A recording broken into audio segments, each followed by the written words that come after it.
It is now 6:30. I don't think we quite have a quorum yet.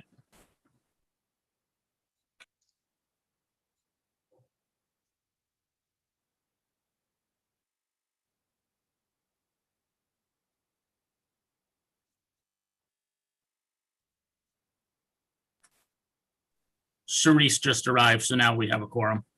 Okay.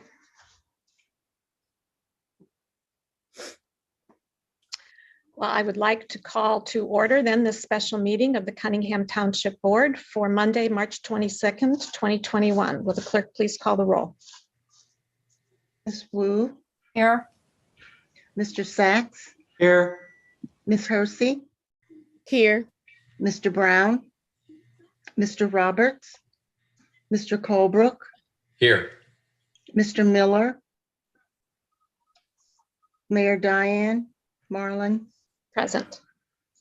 Next item on the agenda is public input. Does anyone wish to address the Cunningham Town Board? Please raise your hand.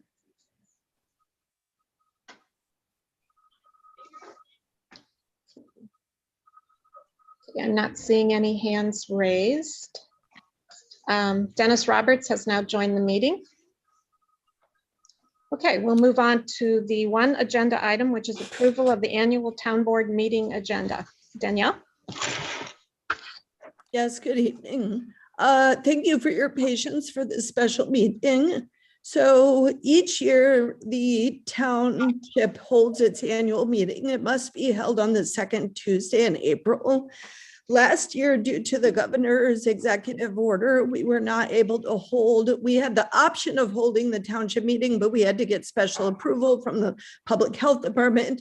I determined that it was not safe to go forward with such meeting. And so we will now, although this year we will now hold the town board meeting, the annual meeting, the second Tuesday of April. And Diana, got your memo and it verifies what I had seen with the township officials of Illinois, which is essentially townships are going forward with their annual meetings and they have to at least have an in-person component. So thank you for your information about the capacity limitations of City Hall. Typically, these meetings are fairly brief and they're focused on providing a financial report to the electorate around the township. This year, we also have a basement full of used furniture and kind of, I would say, not very valuable items, but as per township statute, we are required to go through a process at the annual town board meeting to get approval to dispose that property, and the property will essentially, what happens with public bodies is there will be an announcement and it's and people can come and take away property. You can designate nonprofits first to come, and it's most likely that we will do that as the housing authority has done and the city has done in the past. There will also be program updates from the supervisor and assessor's office. As you know, we've been working on a strategic plan. We will be presenting that, kind of getting input and presenting a sketch of that at the township meeting the day before at the annual meeting, and also at the continuum of service providers to the homeless on that same day. So that's kind of an opportunity for us to get input.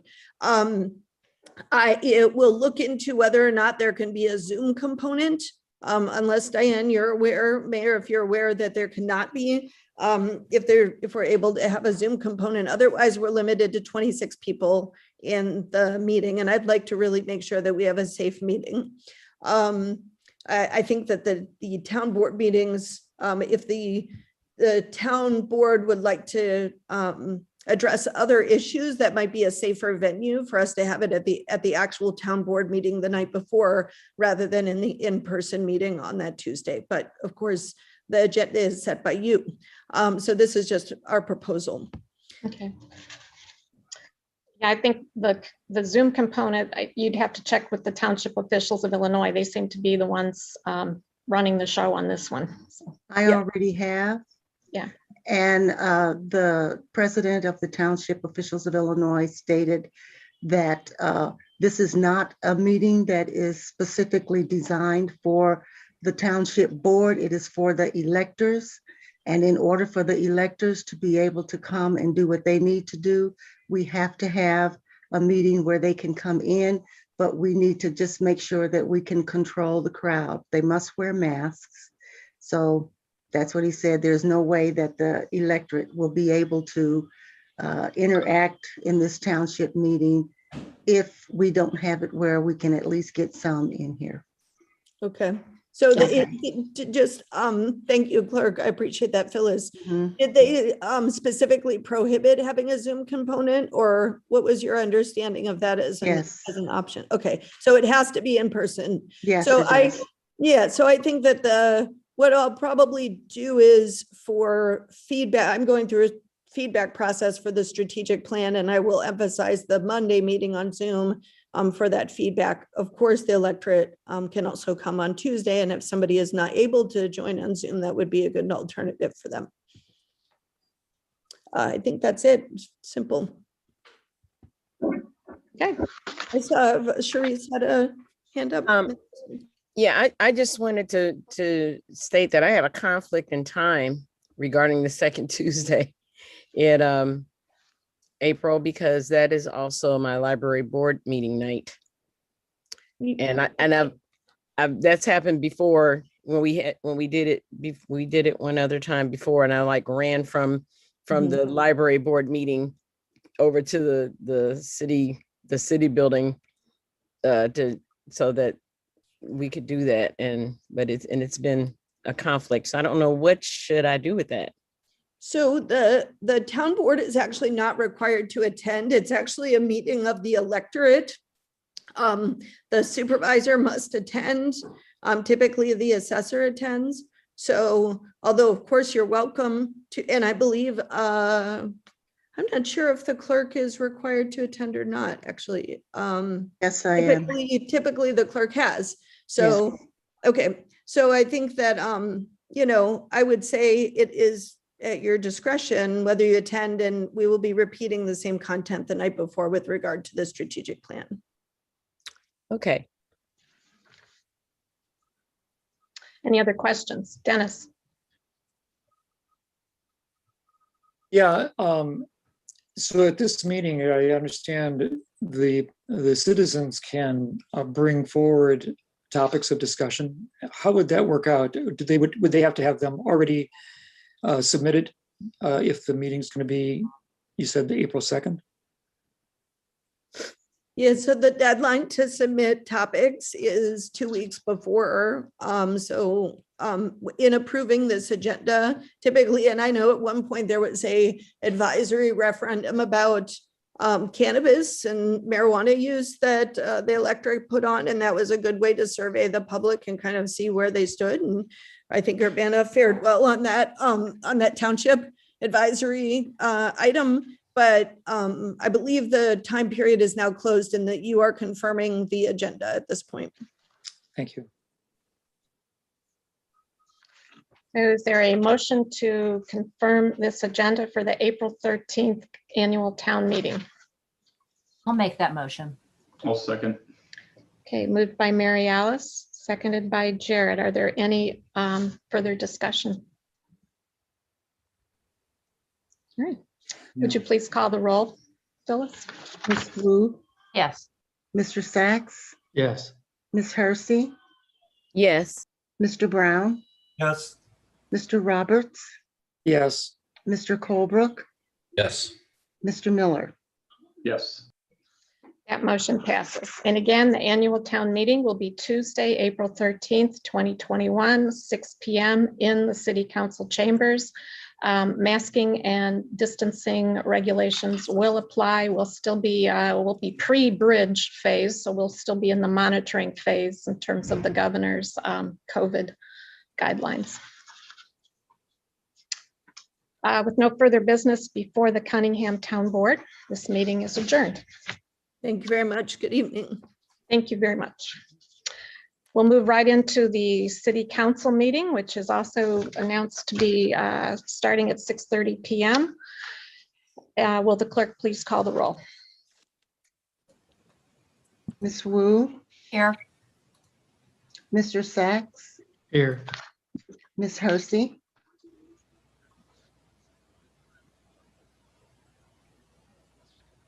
Mr. Brown, Here. Mr. Roberts, Here. Mr. Colebrook, Here. Mr. Miller, Here. Mayor Marlin. Here. And I believe Sharice, you're unmuted at this point. Yeah, I thought I said here. I hit the little space Yeah. bar, but it didn't come up. Okay. Councilmember Hersey is here as well. Okay, next up is approval of minutes from the proceedings of regular and special meetings, and this will be for the February 22nd, 2021 meeting. Is there a motion for approval? I'll move approval of the minutes from February 22nd. I'll second. Any corrections? Okay, that was moved by Mary Alice, seconded by Sharice. Will the clerk please call the roll? Ms. Wu, Yes. Mr. Sachs, Yes. Ms. Hersey, Yes. Mr. Brown, Yes. Mr. Roberts, Yes. Mr. Colebrook, Yes. Mr. Miller. Yes. That motion passes. Next item is public input and presentations. We'll begin with presentations, and that will be a continuation of the council member training session featuring the Urbana Free Library. And Carol Mitten had a couple of comments before we get started. Thank you. Just wanted to thank everybody again for taking the time tonight to attend another one of our training sessions. And as we had discussed last time, we will be posting these separately, but rather than posting them with each agenda, and then people would have to remember which meeting night a particular item was on, we'll be dedicating a web page to this so that it'll become a sort of a standing reference library for these introductions. And then as we do our deep dives, those can be reference points. So as soon as we get that prepared, we'll send out the link. So with that, I'd like to turn it over to Celeste Choate, who is the executive director of the Urbana Free Library. Thank you so very much. I appreciate everyone's time and attention tonight. I'm going to share my screen and talk to you about the Urbana Free Library and its relationship with the fabulous city of Urbana. So I am the executive director, and I'm delighted to be here with you tonight. You can expect to see me at city council meetings at least a couple of times a year. The library has a statutory obligation to provide the city council with an annual report. So you'll see me in August. But before then, I will be providing a budget presentation. So I look forward to seeing you again soon in just a couple of months. And there are some cuties on the page here. We are always happy to promote the different reading programs that the library has, and 1,000 Books Before Kindergarten is one of those wonderful programs. Oops. So we're here to talk about the relationship of the Urbana Free Library with the city of Urbana. If you look, you can see on the left here under boards and commissions, that's where the library fits in. The library is not actually a department of the city, but we are definitely under the city's umbrellas. The library board is a governmental body that is legislated in state law. The Illinois Local Library Act, which is in the ILCS compiled statutes, Chapter 75, Act 5. But what's exciting about this is how closely we work with the city and how much the library benefits from that, and the city does, I hope, as well. So we are efficient when we work together. We regularly talk with city employees for this or that. They help us out with questions from whether or not do we really need to repave the staff parking lot, to collaborating together to purchase Munis, the new financial system that we work on together. And we're in the same health insurance pool as the city. So in working with the library in this partnership collaborative way, the city and the library and our constituents all benefit because we're more efficient and we position ourselves to serve our community in the same ways. We are thankful every day for our strong relationship with our colleagues at the city, and we could not run the library as efficiently and at the same cost without their assistance. What we need from city council members is we need your help getting the word out about different library offerings to your constituents. Expect me or one of my colleagues to be in touch on an at least quarterly basis, letting you know different ways that you can support the community by supporting library efforts. For example, during National Library Card Sign-Up Month, we're going to ask that you reach out to your constituents and ask them to get library cards. Businesses also qualify for free library cards. And as far as being free, those are tax dollars how it work, and they've already paid for the library services. So we want to make sure that they get the benefit of that as much as possible. In addition to these regular updates, we're going to have some special ones now and again as well. For example, the library is working with former director Fred Schliff on a building program process. And part of that process will include having community focus groups and ways for them to give written comments as well. So we want to make sure that all the community members know, whether they use the library or not, that we encourage them to talk to us about this building program process. The library and the city also share a block. So you've been to the library and you know this block with Elm Street on the top and Green Street on the bottom and Race Street on one side and Cedar on the other side. Between the city and the library, we own all but one piece of property. So it is good when we work together in this way. Part of the parking lot's owned by the city, part of the parking lot is owned by the library, but the city maintains and manages the parking lot, taking care of the physical infrastructure and the snow plowing. And then the city also gets the benefit of the parking meter revenue. So we appreciate knowing that the city has gotten that taken care of for us. Also, there is a property on this block that currently is owned by the city that will in 2026 be turned over to the library, given a 2004 agreement. Back in the day when the library was looking to expand, the Library Foundation paid the city council, paid the city money to purchase a building and also money towards this other building, which is called the Morrow Building. And it's where the Bluebird Boutique currently is. So currently the city owns it. And in 2026, it will come into the library's ownership. So if you're interested in more details like that, let me know. The library also owns property across the street. So on the southwest corner of Race Street and Green Street, the library owns what's known as the Weber Building and the small parking lot behind that, but also owns the staff parking lot where library staff park. And we own that green space that is between the Township building and the Weber Building. Currently, we partner with the Township and we rent that green space to the Township for $1 a year. And then they use that to help the community out by sponsoring that community garden. We also partner with the Township, which is another body of government that the City Council oversees in your role as the Township Board. We partner with the Cunningham Township to now provide library cards to people who are homeless but residing in Urbana. And that is a great benefit to everyone. So the library is its own independent entity in the respect that we do all of our services. So the people of Urbana give feedback to the Library Board of Trustees who direct my work. They provide assistance at the high level, setting policy and budget, hiring and firing and evaluating director. They stay at that 30,000 foot look, and then the library staff implement the initiatives the library board has put forward. You can also see that there's a couple of other bodies we'll talk about in just a moment. There's a foundation board and a Friends of the Library board as well.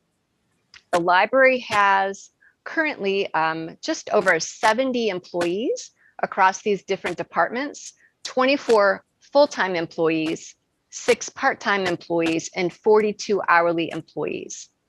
There is a 9-member library board of trustees. Trustees are appointed for 3-year terms by the mayor with you, the city council's approval. And state law allows for up to 1 city council person to be a member of the library board at the same time. And so currently it's Charisse, but Bill and Mayor Marlin and Jared have also been library board members, and we thank you all for your service. So the library, with all these employees at these different departments, is a full service operation. We serve community members of all ages. We offer everything from traditional books and DVDs to ebooks, e-magazines, streaming music and videos. We also have a very strong collection of what they call the Library of Things. And encompasses musical instruments for youth and adults, a crafts collection, a productivity collection, children's developmental toys and puzzles, board games, hands-on science kits, and more. And we'll talk more about this when I come back and talk about the library's budget later this year. We offer regular programming and place for people to be, and we enjoy partnering with other community organizations. For example, the Teen Open Lab is an after-school program that over the past 7 years has served over 27,000 teens. We partner with the CU Community Fab Lab, the iSchool at Illinois, the City of Urbana Public Arts and Culture Commission, and more, in order to serve our teens in the way that they want to be served and deserve service. So just to quickly mention other library supporters, we have 2 other boards, the Friends of the Urbana Free Library and the Urbana Free Library Foundation, and they have a similar goal of supporting the library, but different focal points. They are separate independent 501c3 organizations, and as the executive director, I'm an ex officio board member of both boards. The Friends' main goal is to foster closer and supportive relations between the library and its residents. They, in the past few years, have been primarily focusing on the 3 book sales a year, and which raise about $17,000. And we put that money straight back into books for the collection, and then also purchasing prize books for summer reading and winter reading, and that 1,000 books before kindergarten collections. Sorry, not collections, distributions to the community. So the Friends' goal is to get books into the hands of residents, and this is one of the ways they do that. They also provide funds for the gardens around the library to make the place beautiful. And they did a renovation of Megan's Garden on the north side of the building, which is the photo you see here on the left. The Foundation Board focuses in developing and increasing library resources. So they encourage gifts of money, property, and other materials having value to the library. And they have raised millions of dollars for the library over the years. They were a main supporter of the expansion of the library in 2005. In addition to me being an ex officio member of the Foundation Board, the library board president is also an ex officio member, and then the mayor or her designee is an ex officio member.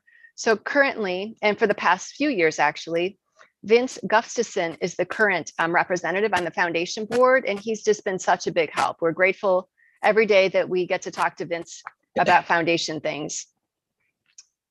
The foundation focuses on a large annual campaign drive in the fall, in the Thanksgiving timeframe, and they raise tens of thousands or $100,000. They focus on smaller services like the UFL Live monthly concerts, as well as sponsoring an archives staff person to process the Chanute Air Force Base Museum collection. And then they also focus on larger gifts, for example, gifts of property. We talked about the property owned on the southwest corner of Race and Green that was purchased by the foundation back in 2013. They also purchased the former Aller building site back in 2016, and they funded replacing the chiller on the library and the repair of the historic porch. So again, millions of dollars spent to support the library. So how do we do what we do? We used city documents and other documents to know more about our community to develop our strategic plan. So we're excited about the new comprehensive plan that you are developing, and we will use that to work on our next strategic plan in fiscal 23. We also look at some of your more granular documents, so comprehensive plan at the high level, but other things like parking studies help us inform our work and provide better service and use our resources better in the community. Our strategic plan is actionable and being implemented on a daily level. And if you're interested in seeing how we're putting it into place with the 4 pillars of embrace, enrich, empower, and enhance, we have a monthly director's report in the board packet, and we talk about the different initiatives each month that fit those different pillars of the strategic plan. Our board wanted a plan we would use, and we use it every day. So we have a vision of nurturing growth by sparking curiosity and fostering a sense of belonging. And our mission is to encourage learning and enrich lives by providing access to diverse resources and programs. How is the library funded? Well, you, the city council, approve a budget for the city, and the library board approves a budget that's part of that. So the library board approves it, it's incorporated into the city budget, And we work closely with our colleagues at the city to make sure that everything fits well together. The city levies the property taxes on behalf of the library, and those come out of the general fund. So I know that it's important for the property tax levy to remain flat or even decrease. And so we work really hard to make sure we're efficient with our funds so that we can be part of this initiative to be responsible and keep that property taxes low so that people are encouraged to live and play and work in Urbana. Property taxes are very important to the library. They're about 80% of our revenue, and this year is 83%. So property taxes are of critical importance, and we're always looking out to see if there's legislation that's going to carve a little bit away from property taxes. In addition to what's listed here specifically, I want to highlight that some revenue is received directly from the city. The city pays the library staff's IMRF, some of the FICA that goes towards library staff, and there is funding from the Amarin contract that you get that also partly comes to the library, and every little dime counts. The library's budget is very tight, and so we're grateful for all the different ways the library is assisted by the city. Some of the services we offer are electronic cards, especially during COVID time, curbside pickup. We started a seed lending library. You can now ask for books in more bundles, which are items across all collections on a particular topic that you can ask for all age levels. We pull them together. We continued curbside service, and we've got electronic materials, as I mentioned. So even during COVID, when the library couldn't be open physically at all the times, we continued to provide service and worked really hard with the city of Urbana in providing good, safe measures for staff. And so we can be consistent across the city and the library when possible. I mentioned the comprehensive plan. We do look to the city and the way you're positioning yourself, and we use your tools to position ourselves. We serve the same community. And again, we integrate our efforts together. We are delighted that on the city's Imagine Urbana page that many people are already putting up posts about the library, and we're working together to share our contacts and community resources so that as the city reaches out to the community, that you're getting to as many people as possible. And as the city learns about new resources and community members and community groups, the city's sharing that information with us so we can do a better job as well. Please contact us if you have questions and comments, questions about things you can do for the community that we can do for the community together. Please visit our website to learn more or email me at celeste@urbanafree.org.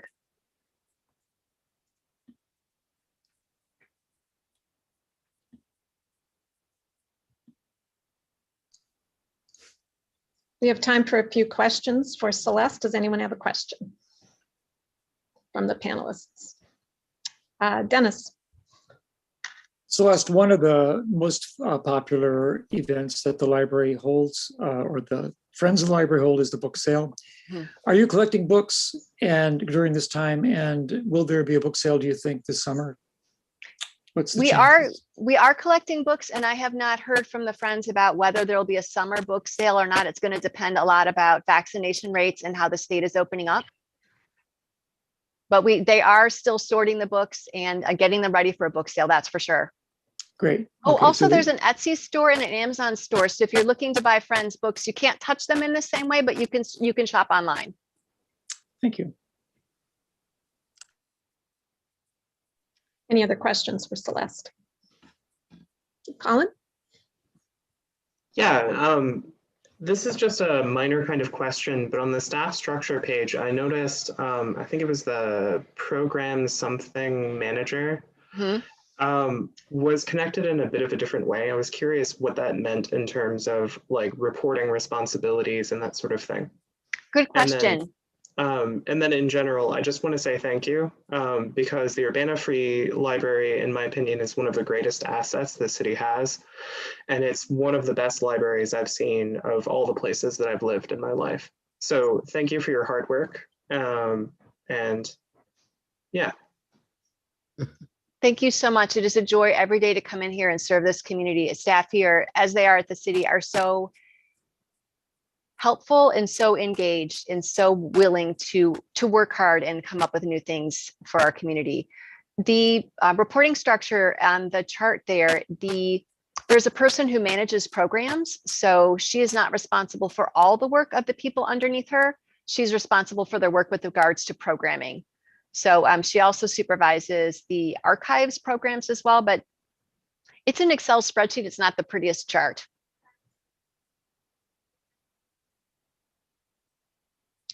Any other questions? Grace. Yeah, Hedwin.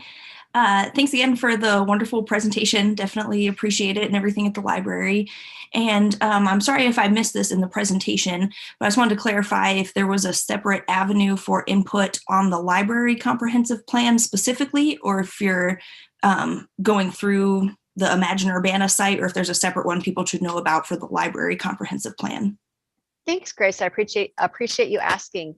The library strategic plan is all set for now, but we'll probably start in mid 2022 for our next strategic plan.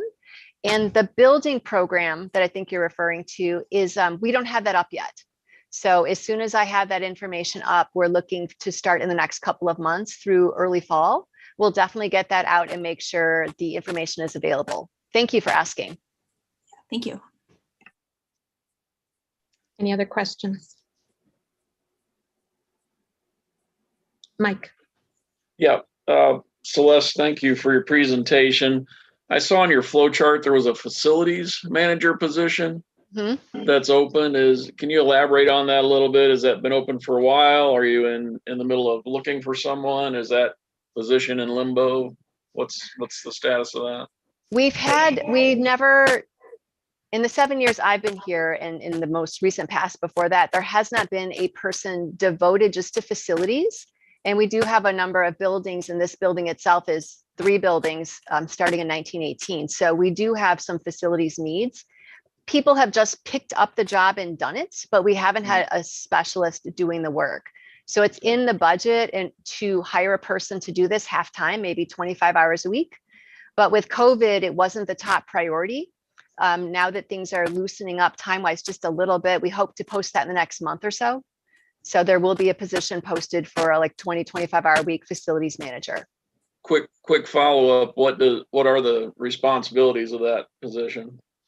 Well, actually some hands-on work as well as big picture, putting RFPs out into the world and managing those processes. We have a custodial service. And so I'm working with a custodial company to make sure that they are doing the job that they've been hired to do. So some hands-on and some management planning, a little bit of both. Okay. Thank you. You're welcome. Any other questions?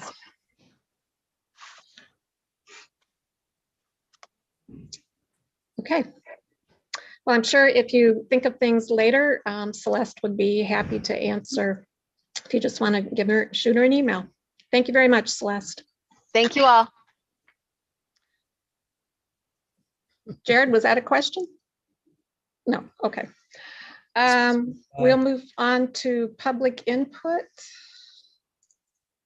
And if anyone wishes to address the Urbana City Council, please raise your hand. I see Alan Max Axelrod.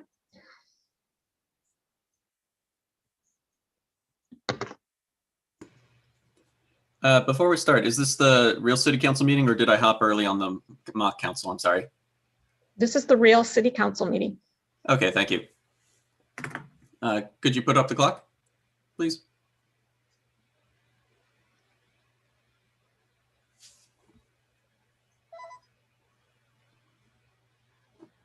Thank you.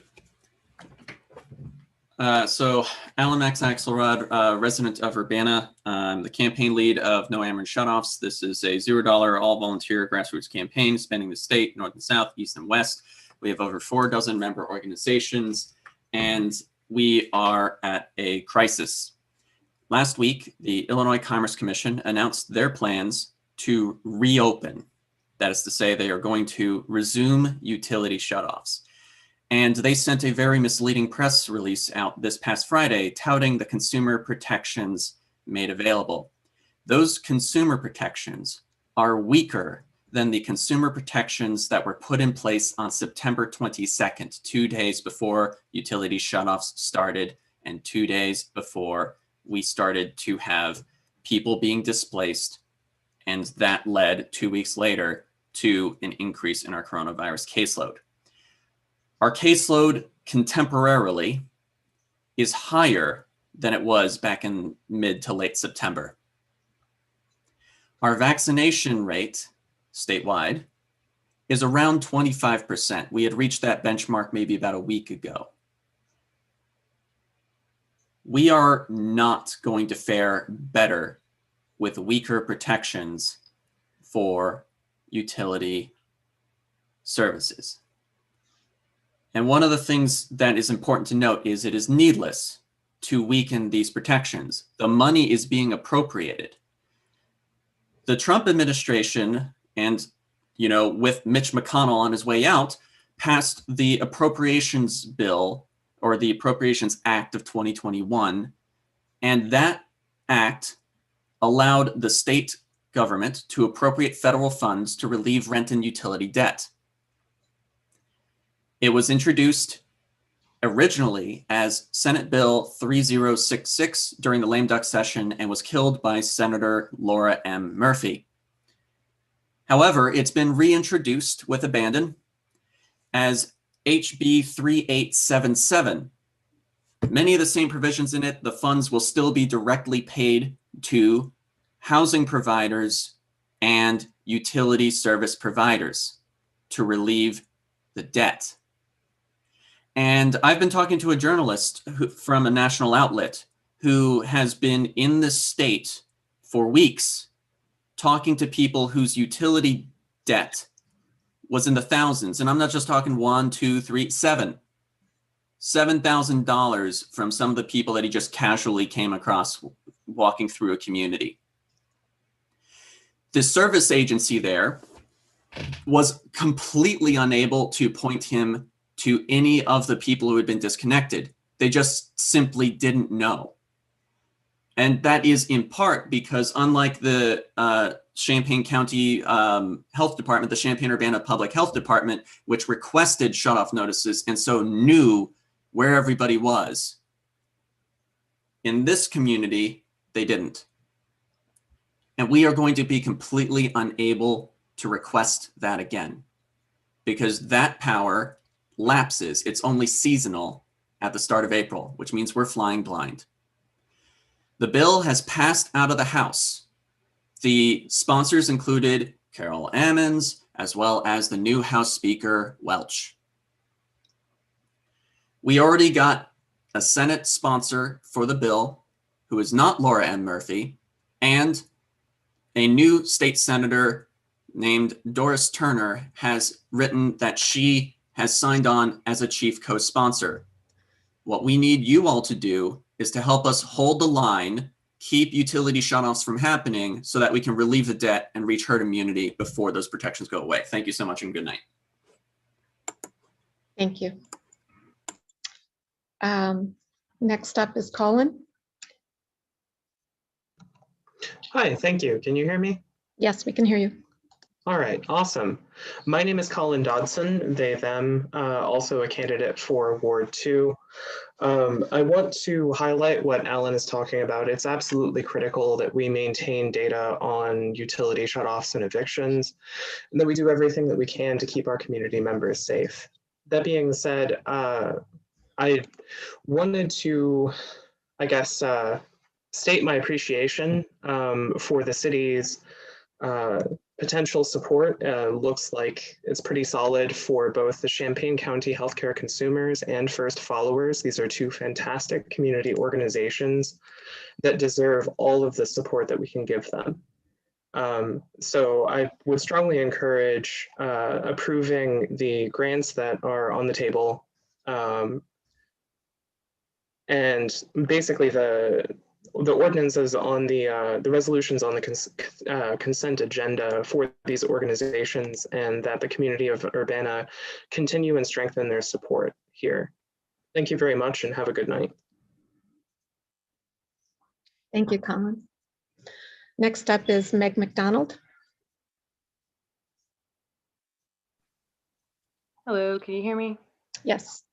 All right, my name's Meg McDonald. My pronouns are she, they. I live in Urbana. I just wanted to pop in here to say a couple of things.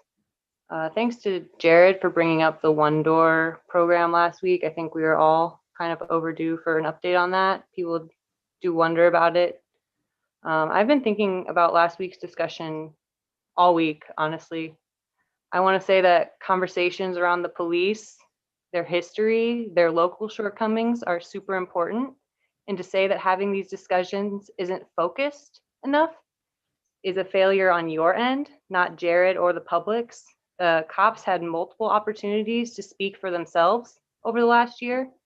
Jared was the chair of last week's meeting and attempted to discuss how police don't prevent crime, meaning the money we pour into their department does nothing to eradicate homelessness, rent stress, mental health issues, domestic violence. For the mayor to try to belittle Jared, cut him off, and talk over him was too much. The mayor is endorsed or was endorsed by the police union. Between her and retired cop Bill Colebrook, how much time do you all get to speak? You need to stop cutting Jared off. You need to let him speak and listen. You didn't listen to me last week either. I was talking about Eugene, Oregon, and their separate mental health response number. Over the year that they implemented this CAHOOTS program, they had about 25,000 calls to this separate mental health number. So similar town size to Urbana, similar amount of calls made. And out of those 25,000 calls to mental health specialists and an EMT, only 0.6% of the time, only 100 something calls called for police backup. This is just an alternative that I wanted you to think about and Google, the CAHOOTS program. These conversations are worth having when we spend $11 million on cops in Urbana, but only 70,000 something on social services. And I know that we've made cuts to the library as well. To say bringing this up is unfocused is a privilege shown with callousness. Please consider these conversations when you're negotiating budget contracts or approving city budgets or interacting with the public or fellow council members. The police do have a violent racist history. You should look at civil rights protests of the past or present.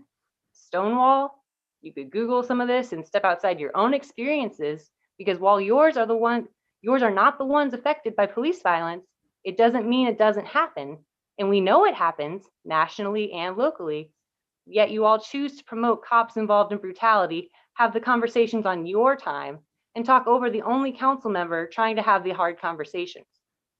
It's unfortunate to watch. Do better. Thanks.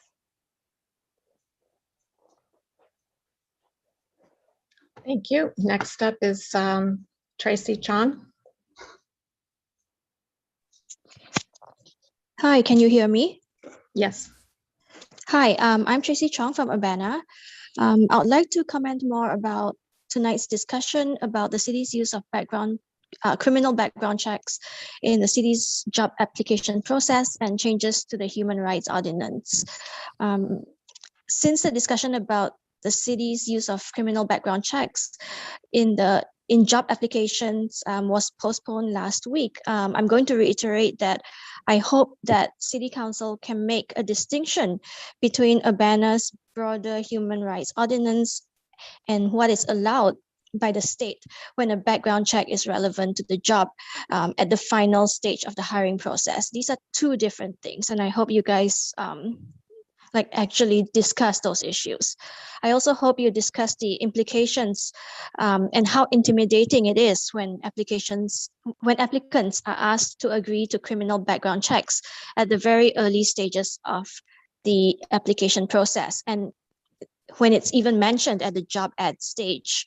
I'm also concerned about the changes to the Human Rights Ordinance. Even though the ordinance will include statements that require the city to follow the ordinance and hold itself to the same standards as it holds others, there's currently no concrete mechanism by which the city will be held accountable. Over the past year, we have seen example after example of what can go wrong when there is no mechanism or avenue to hold the city or its personnel accountable for their actions and decisions. When members of the public raised this concern at the last HRC meeting, it could not be articulated what exactly would happen if the city does violate the ordinance. It was just some vague answer about how the HRC would be producing some kind of report. And when I raised doubt that this would be effective, Chairperson Rickberg asked why I would expect the worst. I don't know, I don't think I need to go into details to why I should expect the worst, because that's what we have been speaking up every single week for the past year, instance after instance where the city staff, the mayor, city council members, Urbana police officers, Urbana police leadership have violated state statutes, city ordinances, UPD policies. But each time we just make excuses.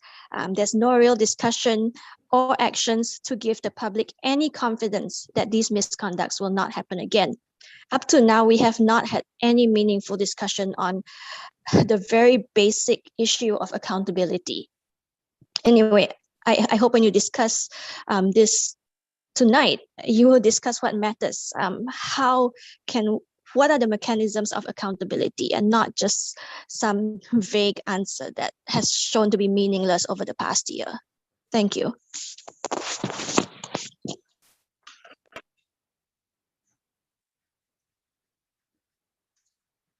Thank you. Next up is Christopher Hansen. Hello, can you hear me okay? Yes. Thanks. Christopher Hansen. I'm not going to say much tonight. I will bring up another issue.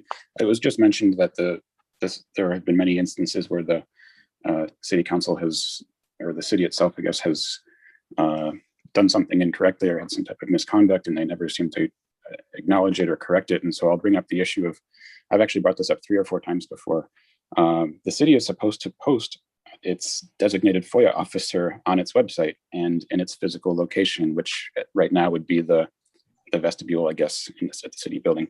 I just checked the website again. I brought this up at the last 3 or 4 meetings.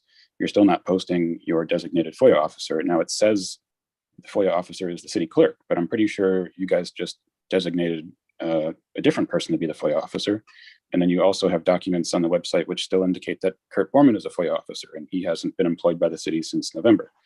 So this is just there are many, many more examples of this, and especially in regards to FOIA, but this is a very simple one that everyone can understand, where I've brought this to your attention, say 4 times, and you still won't do it. So that's what people are talking about when they're saying they're concerned about, accountability in the city being responsive to residents' concerns. That's just a simple example. I do look forward to the discussion tonight on the criminal background checks.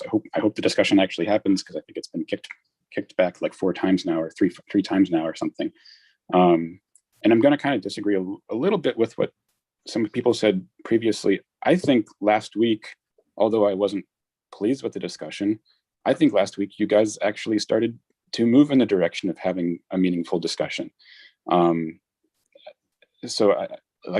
could have been a much longer discussion, but it seemed to me that some of the members of the city council were actually jumping in and saying things where in the past we've had quite a bit of silence. So I appreciate that, and I hope to see the same kind of thing when you discuss criminal background checks tonight. Thank you.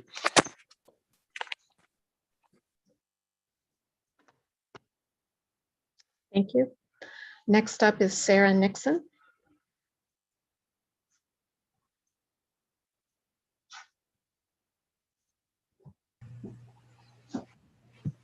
Hello, City Council. This is Sarah Nixon.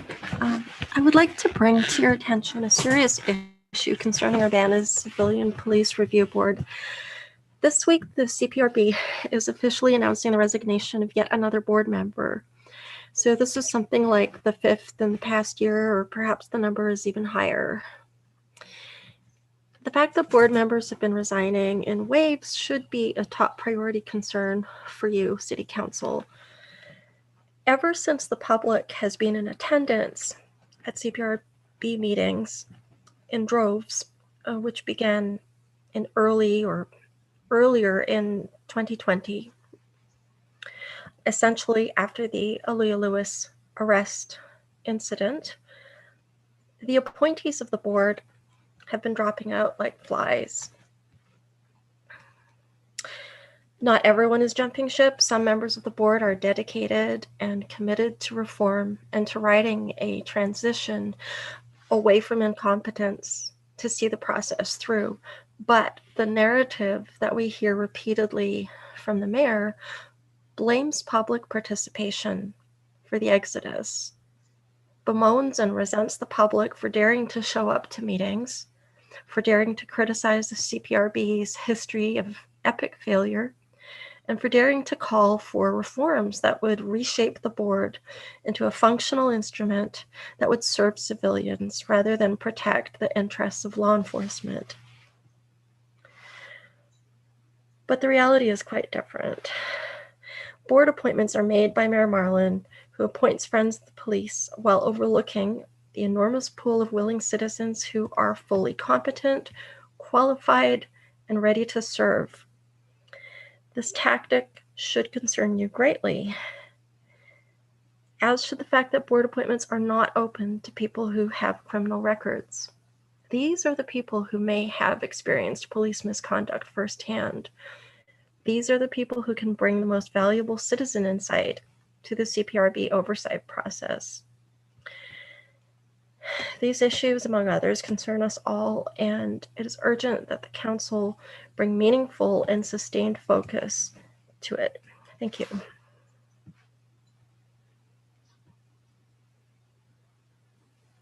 Thank you. Does anyone else wish to address the Urbana City Council? Not seeing any other hands raised. Okay, we'll move on to council input and communications. Any comments from council members?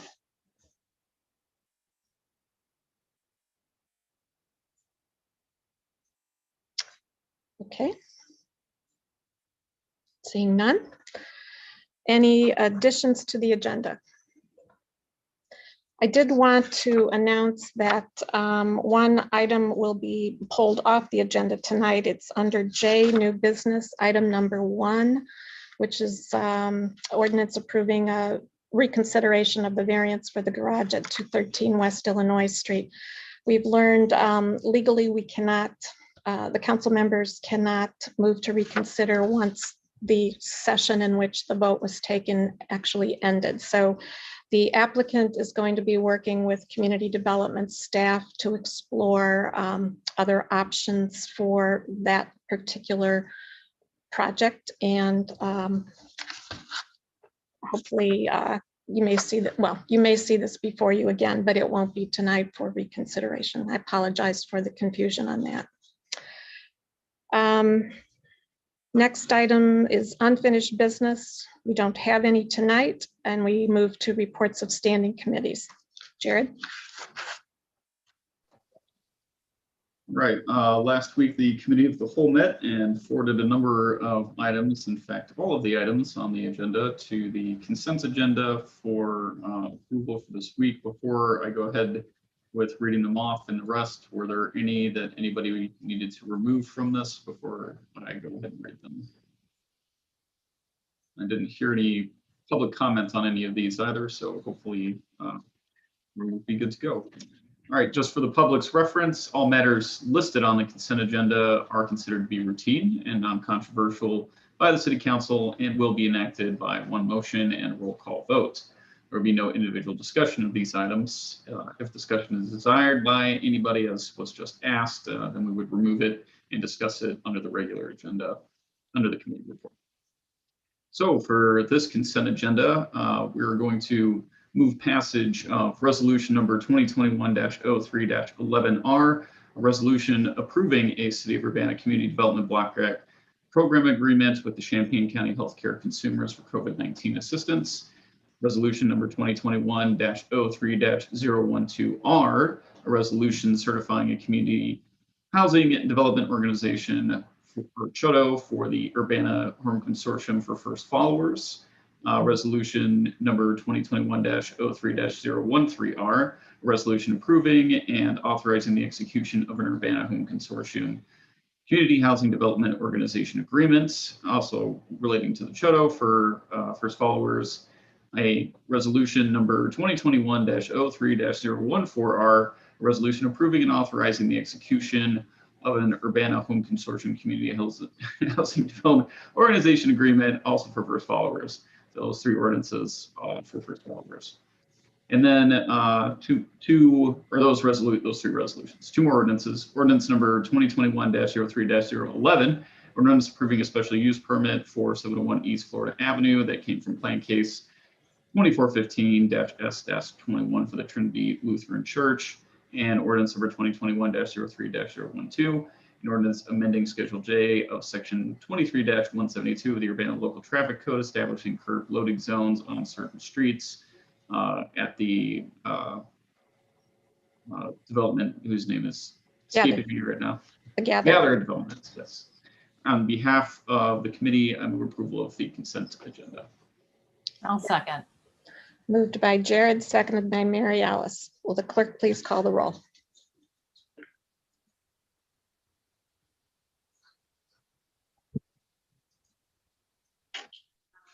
Ms. Wu, Yes. Mr. Sachs, Yes. Ms. Hersey, Yes. Mr. Brown, Yes. Mr. Roberts, Yes. Mr. Colebrook, Yes. Mr. Miller. Mr. Miller. Yes. That motion passes.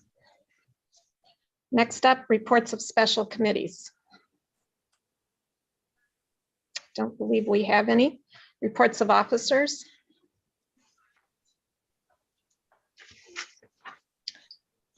I did want to let council and public know that the county board voted last Thursday to provide short-term funding to the Regional Planning Commission to cover their shortfalls that resulted from the delay in the audits being completed.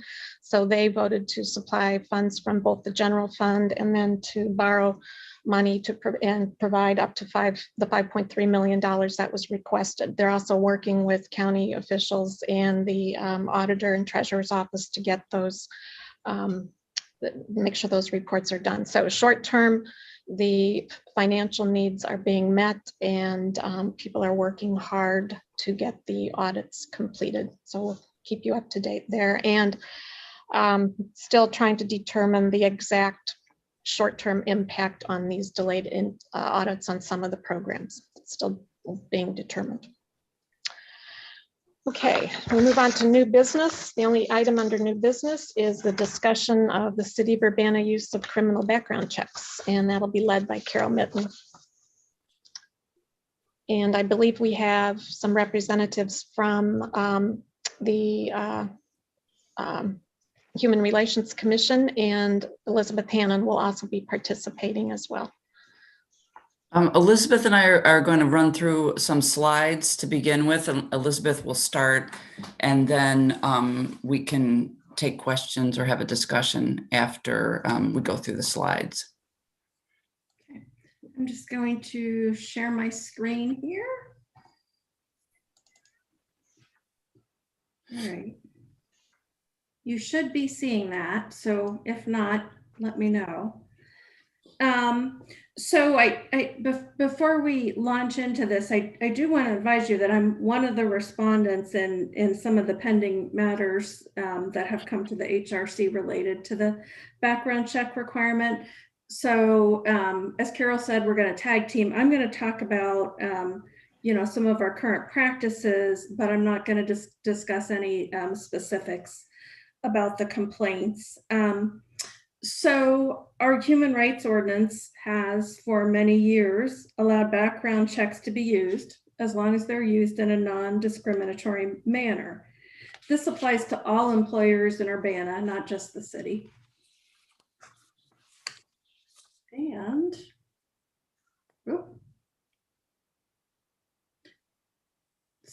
some of the relevant ordinance language is in section 1237 of the code.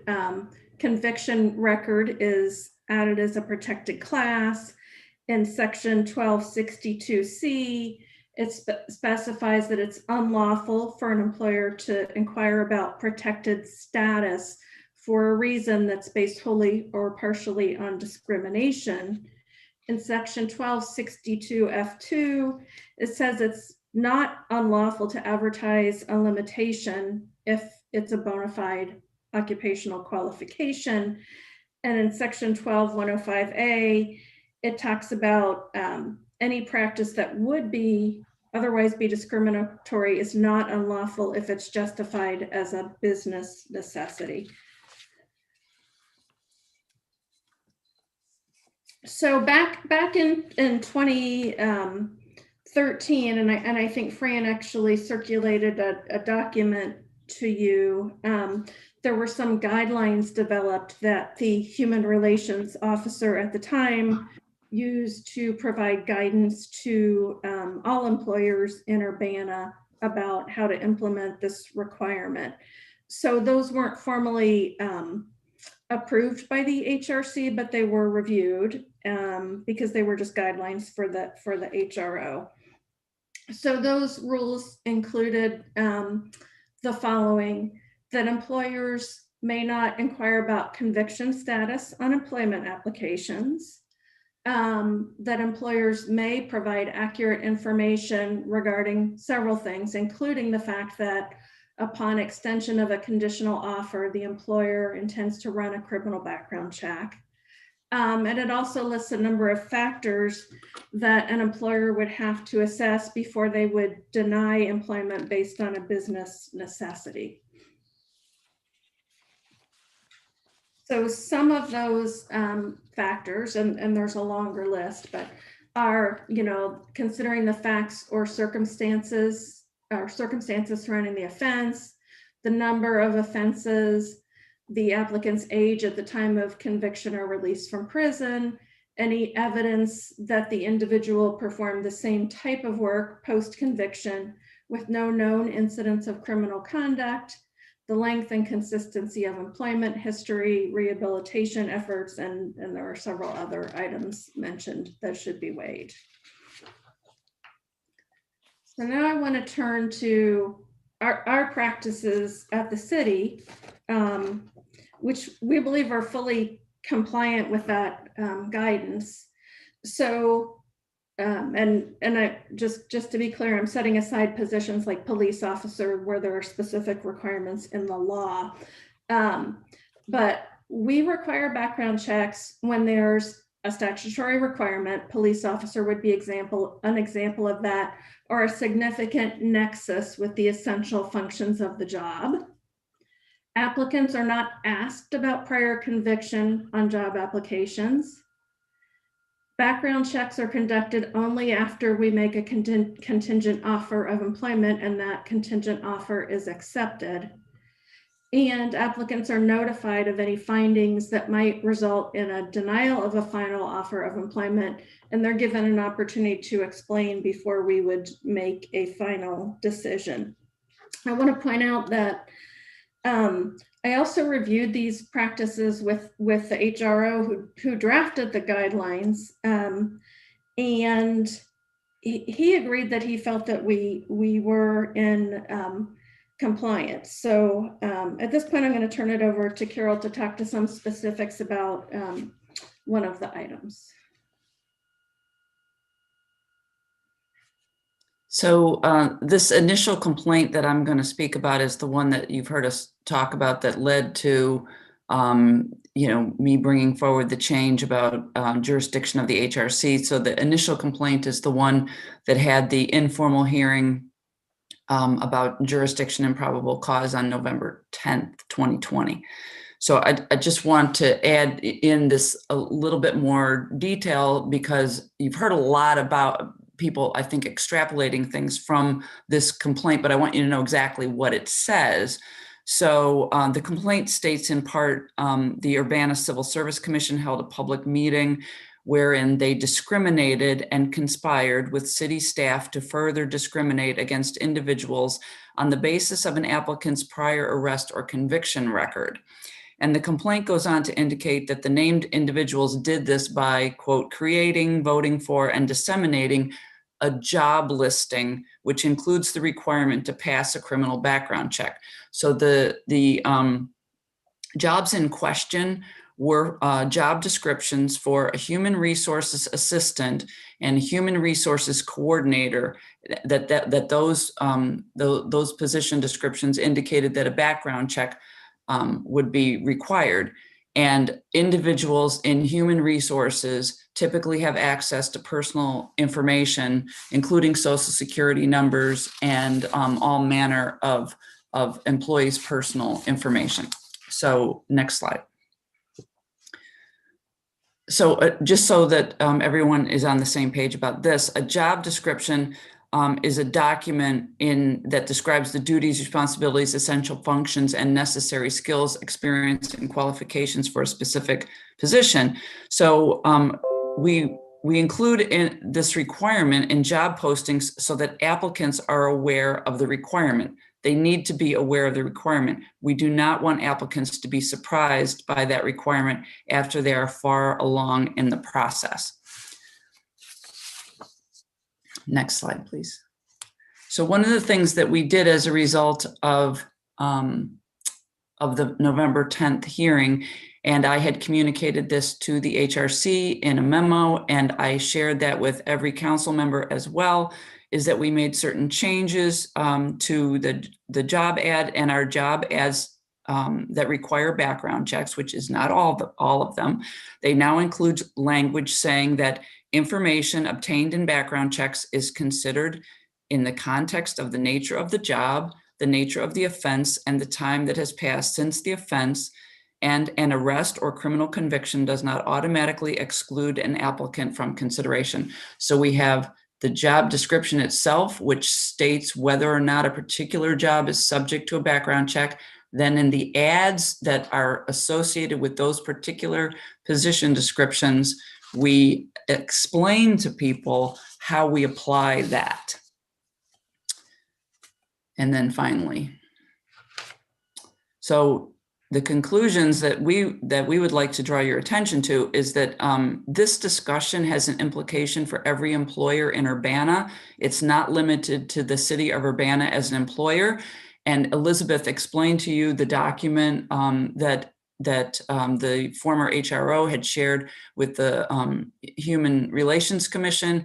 And that is how we educated employers about how to implement this particular aspect of the Human Rights Ordinance. Any interpretation of the ordinance that makes criminal background checks de facto prohibited ignores the business necessity exception. And then finally, explaining in the job advertisement how the background check is used promotes transparency and fairness because applicants know what to expect. And also including it in the job description itself, they know going in whether or not they know whether there will be a criminal background check, and the advertisement tells them how we will go about doing that. So we think that's fair, that's transparent, and that's consistent with the ordinance. And Elizabeth and I are happy to take questions. And I know that at least I saw Francis with us, and yeah, and Pete too. Okay. So I guess the mayor will call on folks. Any questions for Elizabeth, Carol, Pete, or Fran? Bill, and then Jared. I wonder if you could expand a little bit on the business necessity exceptions. It seems like a lot could fall under that category, but then you also said that had to relate to the nexus of the position. Could you repeat that or rephrase it to make it a little bit clearer about when something is considered a business necessity exception? Okay. Seems to. I think, okay, let me.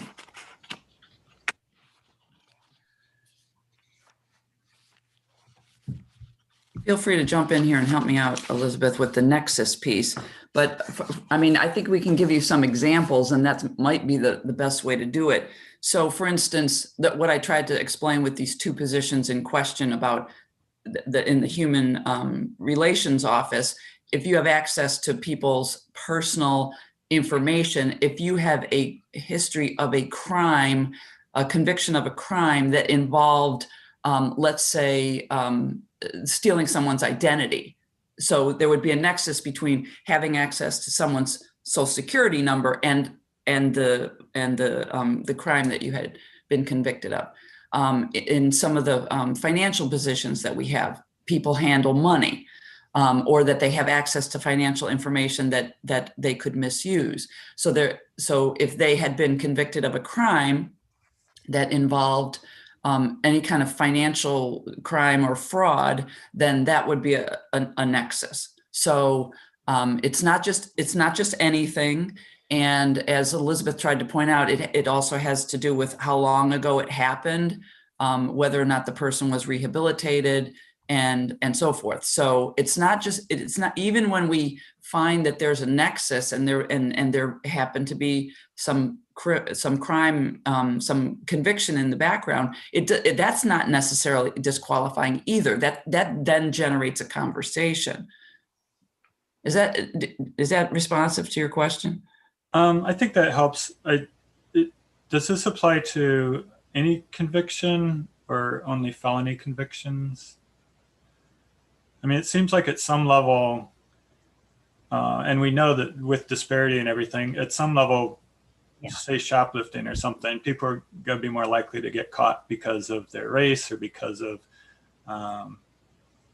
various reasons, and other people who may have the same behavior don't get caught. So I think it's these kind of minor infractions that we want to be a little bit careful about, or be very careful about using to deny somebody a job. So is there a, do they have to be felonies? Let me start back with that again. I think Fran wanted to jump in here. Yeah, I really would, and I'm sure Pete would too. I'm really glad to hear, Carol and Elizabeth, that you've been said a little bit more about in the job listing about what that background check, how it might be used. But I think you haven't gone near far enough if you're going to list that as something that is the first thing the person sees when they're going to apply for the job. Because very few probably of the people with criminal convictions or prior convictions or arrests are going to have the specific thing that you're concerned about. So it would be very helpful and not have the chilling effect that ban the box was enacted to get rid of, if you were much more detailed about what you were looking for and what you were concerned about and how you were going to handle that information. Because if you don't get more specific about it, it's like putting something in the job description that says there will be a religious test, or you have to be of a certain gender or something like that. You owe it to these people. Yes, you don't want to surprise them, although that's another issue. But you also don't want to scare them off, and you don't want to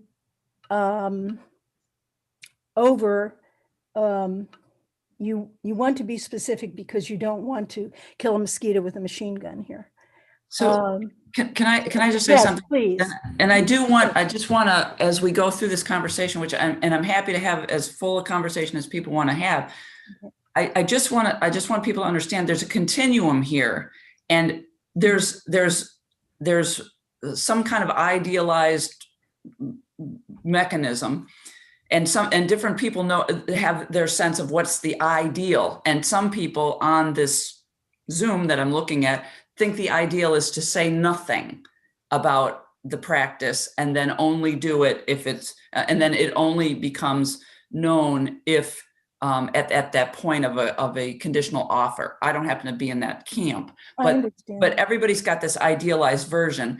And then there's gradations of, well, this could be better, that could be better, that could be better. But then we cross a line at some point and we have discrimination.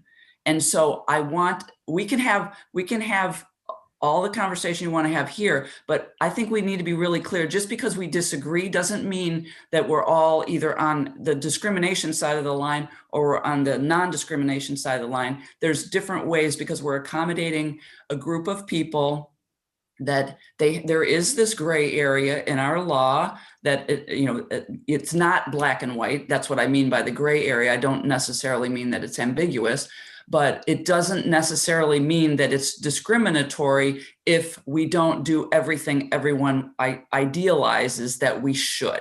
So, and there are members of the public who would say that if we don't do this idealized version, that we are discriminating and that we are breaking our own laws. And I just simply don't agree with that.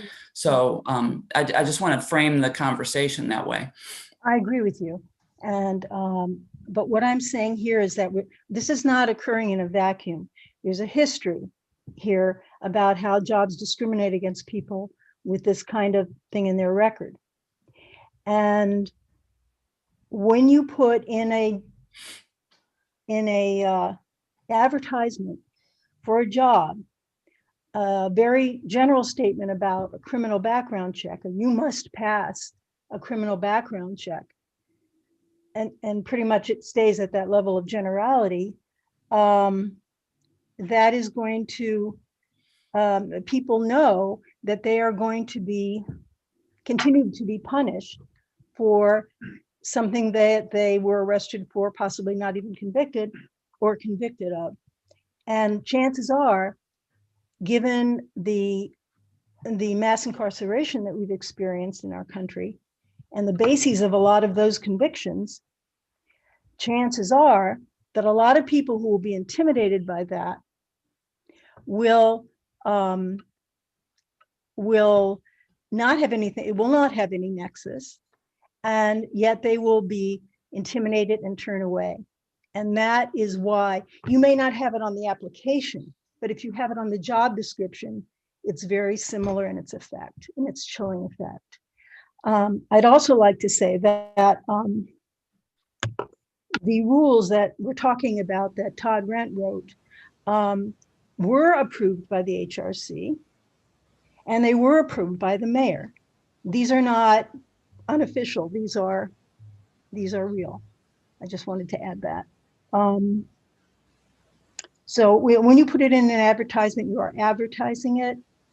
I think that the way it's being done, while improved, is still a problem. And I'm not saying I'm not saying don't ever do a criminal background check, but I don't think it's so bad if someone, if you has been given a conditional offer, I don't think you're going to shock anyone by telling them now, because of the nature of this work, they're going to have to look and see if you have a certain kind of thing in your record.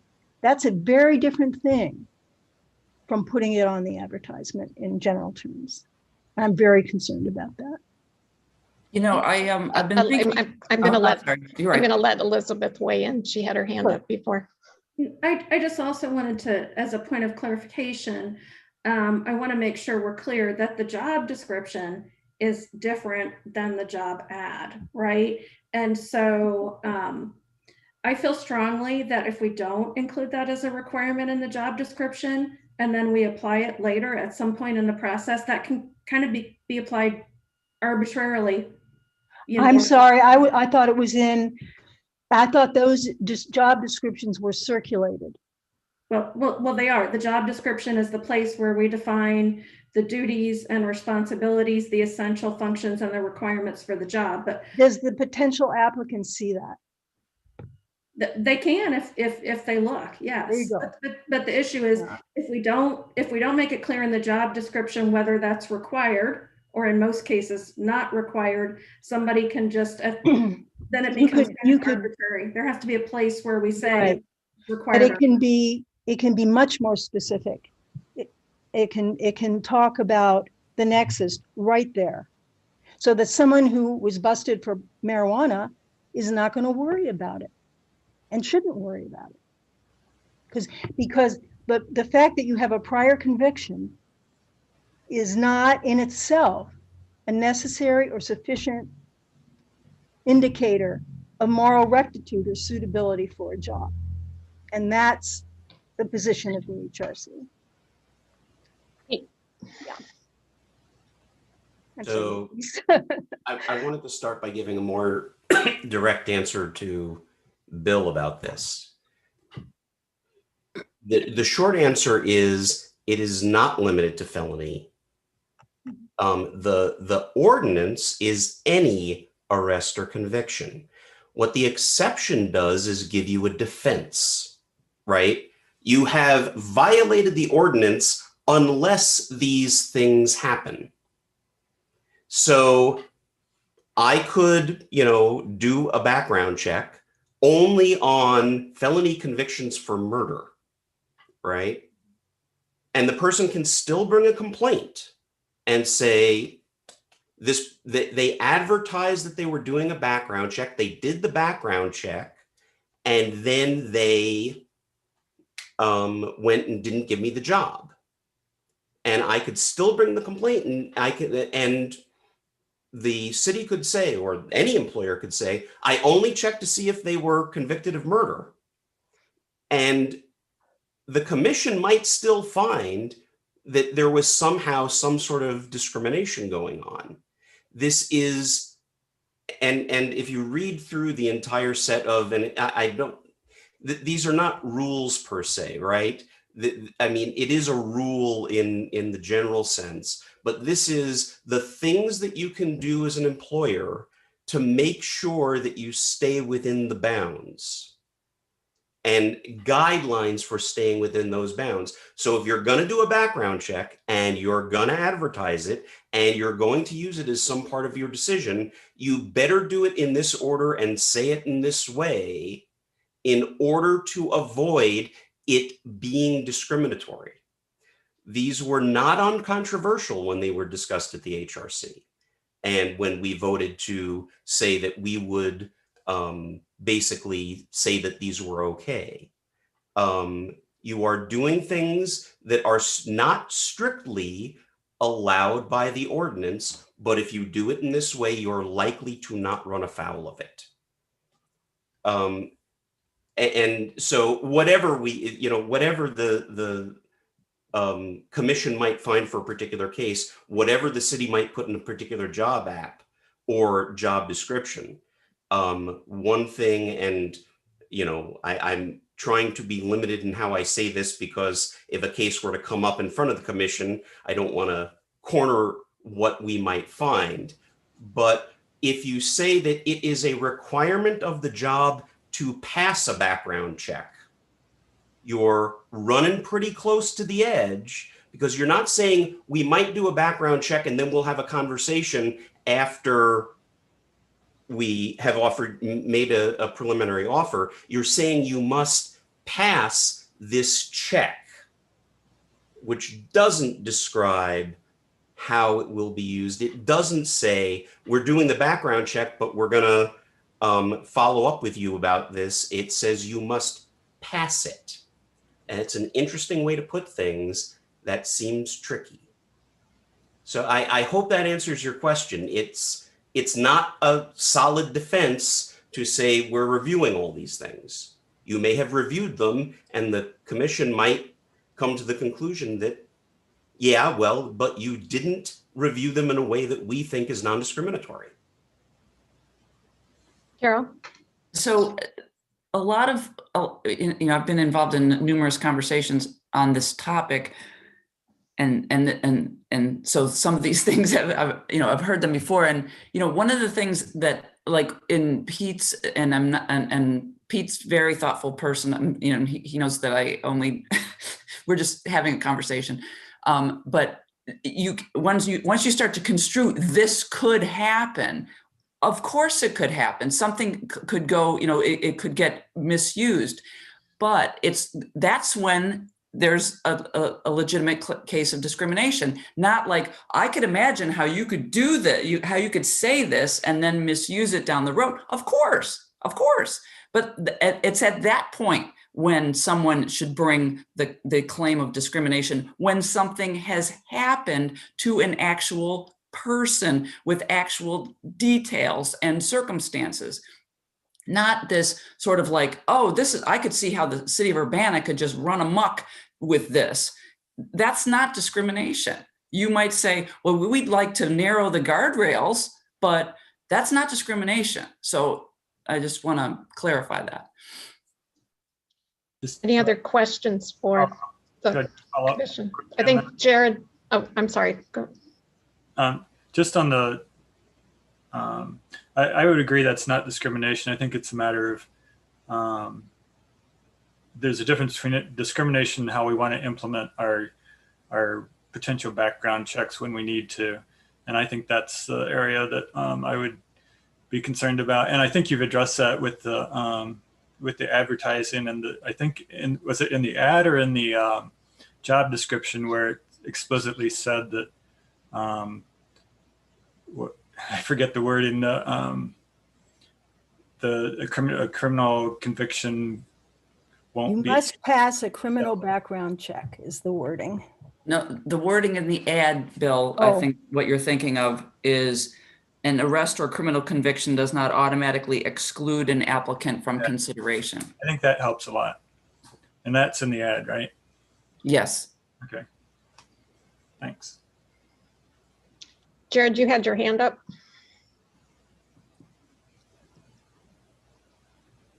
So, I mean, I've got a number of things, and one thing maybe Pete can weigh in on this, or I see our new city attorney Dave is here too, and maybe he has something to offer on this too. But I still can't swear how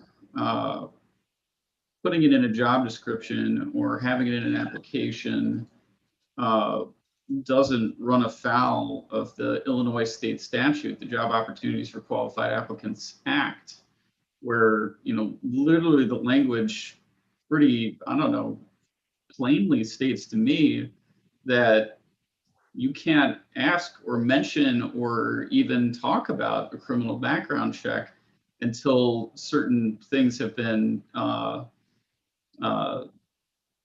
process has been reached, such as an interview has been offered or a conditional offer of employment has been made. I mean, the language seems pretty clear with that act. And so I still am struggling to even see why this is a discussion that we're even doing this when that language exists. So that's my first question I'd like to get some clarification on. So I think your argument is equally valid for our ordinance. 1262 E2 in relevant part. It is unlawful to print or publish or cause to be printed or publish any notice or advertisement or use any publication form relating to employment by such an employer or to membership or classification or referral by employment or labor organization or employment agency, indicating any preference, limitation, specification, or distinction based on discrimination, right? And in order to get by that, you would have to show that that discrimination and remember the exception is where it's a bona fide occupational qualification necessary for employment or hire, you know, and then there's the thing about hiring. But the notice or advertisement can't do it unless it's a bona fide occupational qualification, which means you're going to have to defend what precisely you're looking for in that background check that is a bona fide qualification. Now, the fact that we put out this rule, and I say we, the fact that the HRO at the time put out this rule was we were fully aware that people were doing background checks. We were fully aware that even if we told them not to, they could do it in secret and no one would know any the better. But it was the notice part that was the key thing. And if you're going to put it in the notice, you better show the bona fide qualification. And you know, the place where I disagree with what Carol said was it's not the mere act of discriminating in the job, in granting the job that's at issue here. It's the advertisement itself. The advertisement itself, by doing that, that indicates that you might discriminate, is enough to break the ordinance. But I think that's the thing, Pete, is you say you're advertising that you might discriminate. It's like, no, we're advertising that we're going to use our bona fide, our authority that's granted for bona fide occupational requirements. You're assuming that by saying it, we're going to discriminate. And I'm saying you can only have that be true with a specific individual and a specific set of circumstances. But again, the law is, the ordinance is that you can't indicate any preference, limitation, specification, or distinction based on one of those categories. You said we're going to have a criminal background check. Now you're going to have to show that the thing that you are searching for is a bona fide occupational qualification, which means to me that should you put that advertisement in, someone can instantly make the complaint before they've been denied any job offer, before they've been, you know, even applied for the job. They can say the notice is discriminatory, at which point you would have to, as the city or any employer, would have to prove that it is in fact a bona fide qualification. And even if I was convicted of identity theft, I'm going to say there's a whole list of things that I could have done. You're going to have to show me not just that there's this list of things, but that you actually, it's this list of things that I have done that would violate, that would make it a bona fide occupational qualification. I think the burden of proof is being switched is all I'm saying. I see Dave popped in. Maybe the mayor could call on him. Would the city attorney have something to say about this? Thanks. That's part of the reason I kind of popped in my video, and thanks to Councilmember Miller too for suggesting perhaps at least a couple of comments for me, and apologize for the glare off my glasses in this room. But I guess first, because I think this will kind of tail into the piece of the discussion that Pete kind of commented on, is that people ask me, well, can I be sued for this, right? As a generalization, can I be sued for this? The answer is always yes, regardless of whether the complaint is valid or not, okay? And so my take on the idea of the HRO, the ordinance on the provision, I apologize. I thought I had the ordinance in my file here to kind of refer specifically to it, but I apologize, I don't. But so if I misspeak, certainly I think Administrator Mitten or Pete or Fran, you can kind of comment if I'm off track a little bit. But in the ordinance, it says it's not discrimination if you use it in this fashion. So in a sense, I don't necessarily see it as a complete just exception or defense. It literally says it's not discrimination, and meaning that the complaint could not be filed at the very outset. Now, having said that, the complaint could be filed regardless, right? And so, Pete, you're not wrong in considering the ideas that the city would then have to defend it. But I think that's where I see, you know, maybe, and I don't mean this word to sound bad, and if it's the wrong word to use, I apologize, is a little bit of a disconnect on the idea of the thought about how this can work relative to the ordinance and potentially the statute. Again, I apologize, I don't have the statute in my file either to try and refer specifically to it. But I think that's kind of how we're trying to address the balance here of the idea. I think we all understand that if there are BFOQs, bona fide occupational qualifications, that relate to the idea of potential convictions, we all understand that that's possible, and they can be used, I think, in terms of the decision making on whether to hire someone or not for a particular position. And so I think it comes down to, as I think Administrator Mitten was commenting early on, is how do we develop it to the point where maybe not everybody is exactly happy, but people always understand it and are okay with how this process is going to look going forward in terms of, the job description itself, any advertisement for that particular job, and then ultimately also, as Administrator Mitten described, and as Ms. Hannon described as well, is the actual logistical process when you're looking at them and have the possibility for the person to come in and offer an explanation of how, that this shouldn't necessarily be counted against them for A, B, and C, on that. And so, that's kind of how I see it at the moment, I suppose, is that, we recognize the idea of trying to reach the balance here. And I think the ultimate idea is how do we kind of get there to be consistent going forward and understand that, people see it as, we're not trying to discriminate. We're not trying to violate the ordinance in and of itself for these kinds of things.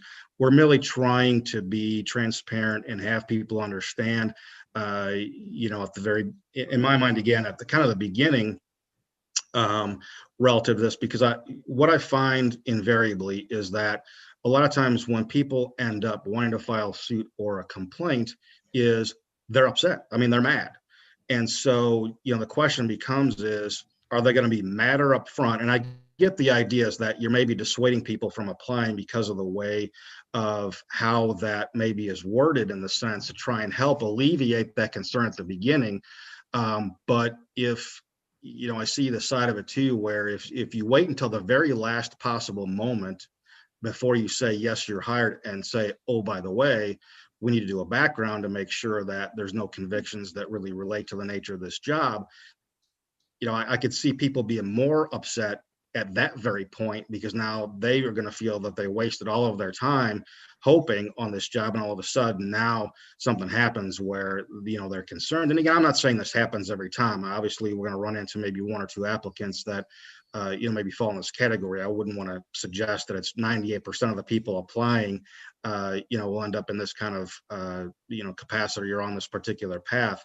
But I see the concept of how do we allow people to understand that this is going to be a part of the process, and when do we let them know that, at the beginning or at the end? And I do want to just emphasize here as we sort of, I feel like people are wanting, I want Urbana to do something different, but whatever standard you feel that you have to hold the city to in terms of like really parsing this out, that becomes the standard that everyone is held to in Urbana. And that is, I'm telling you right now, that is not what we have promulgated to our employers. So there's, just know this is not just a conversation about the city of Urbana or, as a government. This is about all employers in the city. Okay. Jared, you had other questions? I just want a quick follow-up with Dave. So I know you don't have the statute in, maybe we, I don't know, need to dive a little further into it, but, I just, it's like what Pete said, and I do get that we're kind of, now we're finagling with this idea of, well, should we ask later? Should we be upfront about it? And if we, at whatever point we disclose it, how do we disclose it? I think all of those are extremely important, but I also think that the conversation of upfront or later would be moot if the Job Opportunities for Qualified Applicants Act supersedes this, even asking the question about doing it at the front or at the back, because it seems to me like it says that you can't, you may not inquire about or into, consider, or require disclosure of criminal record or criminal history of the applicant until determined blah, blah, blah, blah, blah, for an interview, or if there's not an interview until a conditional offer. I mean, that seems pretty straightforward to me. That's more like well, you just don't do it on the face. You have to do it on the back end. I just want to hear your thought on that specific part, Dave. Yeah, it's one of those things where I really do wish I had the kind of statute in front of me. And again, not that this necessarily is the driver for it, but one of the things I try and look for when there may be a little bit of a difference between a statute and a city ordinance is whether or not the statute preempts home rule authority to act in that particular area. If it does, and it says you can't do anything that's inconsistent with the statute, obviously that's absolutely clear. And if a statute doesn't, then it somewhat is a question mark a little bit. And I'm not saying that you wouldn't want to take the statute into consideration regardless, but it wouldn't necessarily put a city in a position where it couldn't do something that they felt was more appropriate than what the statute maybe provides. And so certainly understand the nature of the statute, certainly understand the nature of the conversation about, the concept of trying to ensure that people who, might have a good background for the position aren't dissuaded from applying by the suggestion of having to do this as part of the process.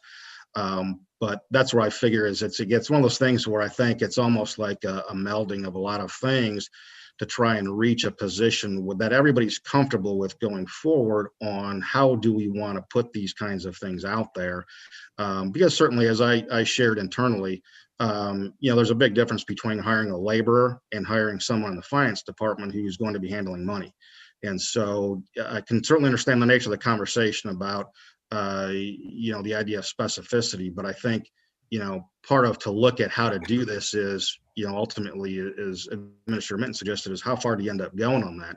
It's similar to creating a list. Once you create a list, you're stuck with the list, good or bad, and then people will say, well, you should have added this piece to that and taken this one out. So, when you create the idea of the language that you may use for this is, again, it's going to be, somewhat people's thoughts on, well, I wish it would have been worded this way, or I wish it would have been worded that way. And so, we just need to be comfortable with the ideas, how we want to establish this without putting people off, I guess, either way. Carol, and then we'll move on to other council members who may have questions. I do just want to slow down the reading of the act and what it says. So I'm just going to slow walk it, what Jared had said. An employer or employment agency may not inquire about or into, consider, or require disclosure of the criminal record or criminal history of an applicant until the applicant has been determined qualified for the position and notified that the applicant has been selected for an interview, blah, blah, blah. It doesn't say you can't notify them of the requirement. It says you can't ask them about, consider, or require disclosure. And we violate none of that. So I think that that you have to look at precisely what it is saying and then put that up against what we do. And I think we're in bounds of what the act says. I don't know if I agree with that. I mean, did I just read the word? What part don't you agree with? What the words are? No, seriously. No, I'm looking at it. No, you read it exactly as okay. No, I'm just disagreeing with your interpretation, not about what's written in it. The specific part is require disclosure of, right? Require disclosure of. Now, when, for example, this was going to be my next point, and I'm sorry, to other council members that I'm taking up so much, because I'm sure other people have questions too. I appreciate the chairs letting me continue before I come back. But that part is the big part. In I don't know if everybody else looked at what Christopher Hansen had sent to us about as he went through a job application on the website, but there's almost 3 places where the criminal background check is mentioned, and in fact, it won't even let you submit the application on the website unless you have the consent to disclose your criminal background check checkbox checked. So you literally can't even finish the application unless you consent to the criminal background check. Like that was a Urbana Free Library application process. I would just note it wasn't a City of Urbana process. Well, in either case, I think the principle still of that wording or required disclosure of is where it comes into conflict. To me, that's a clear conflict of asking or requiring someone to pass a criminal background check in an application you know, that's where I'm reading that, and I'll quit belaboring that point, but and hear what other folks have to say. Okay, let's move on to other council members who had questions. Mary Alice. So mine isn't necessarily a question. I think one of the things that we're struggling with right now is the delineation between the practice of how background checks are used and how background checks are reported in the job description or the advertisement. So there's two things there. One, there's the process, kind of the HR process, right? And the other one is the paperwork that we have. You know, if I was to write the rules, this is what I would say. I would say that the city of Urbana should not include any information about conducting background checks in the advertisement.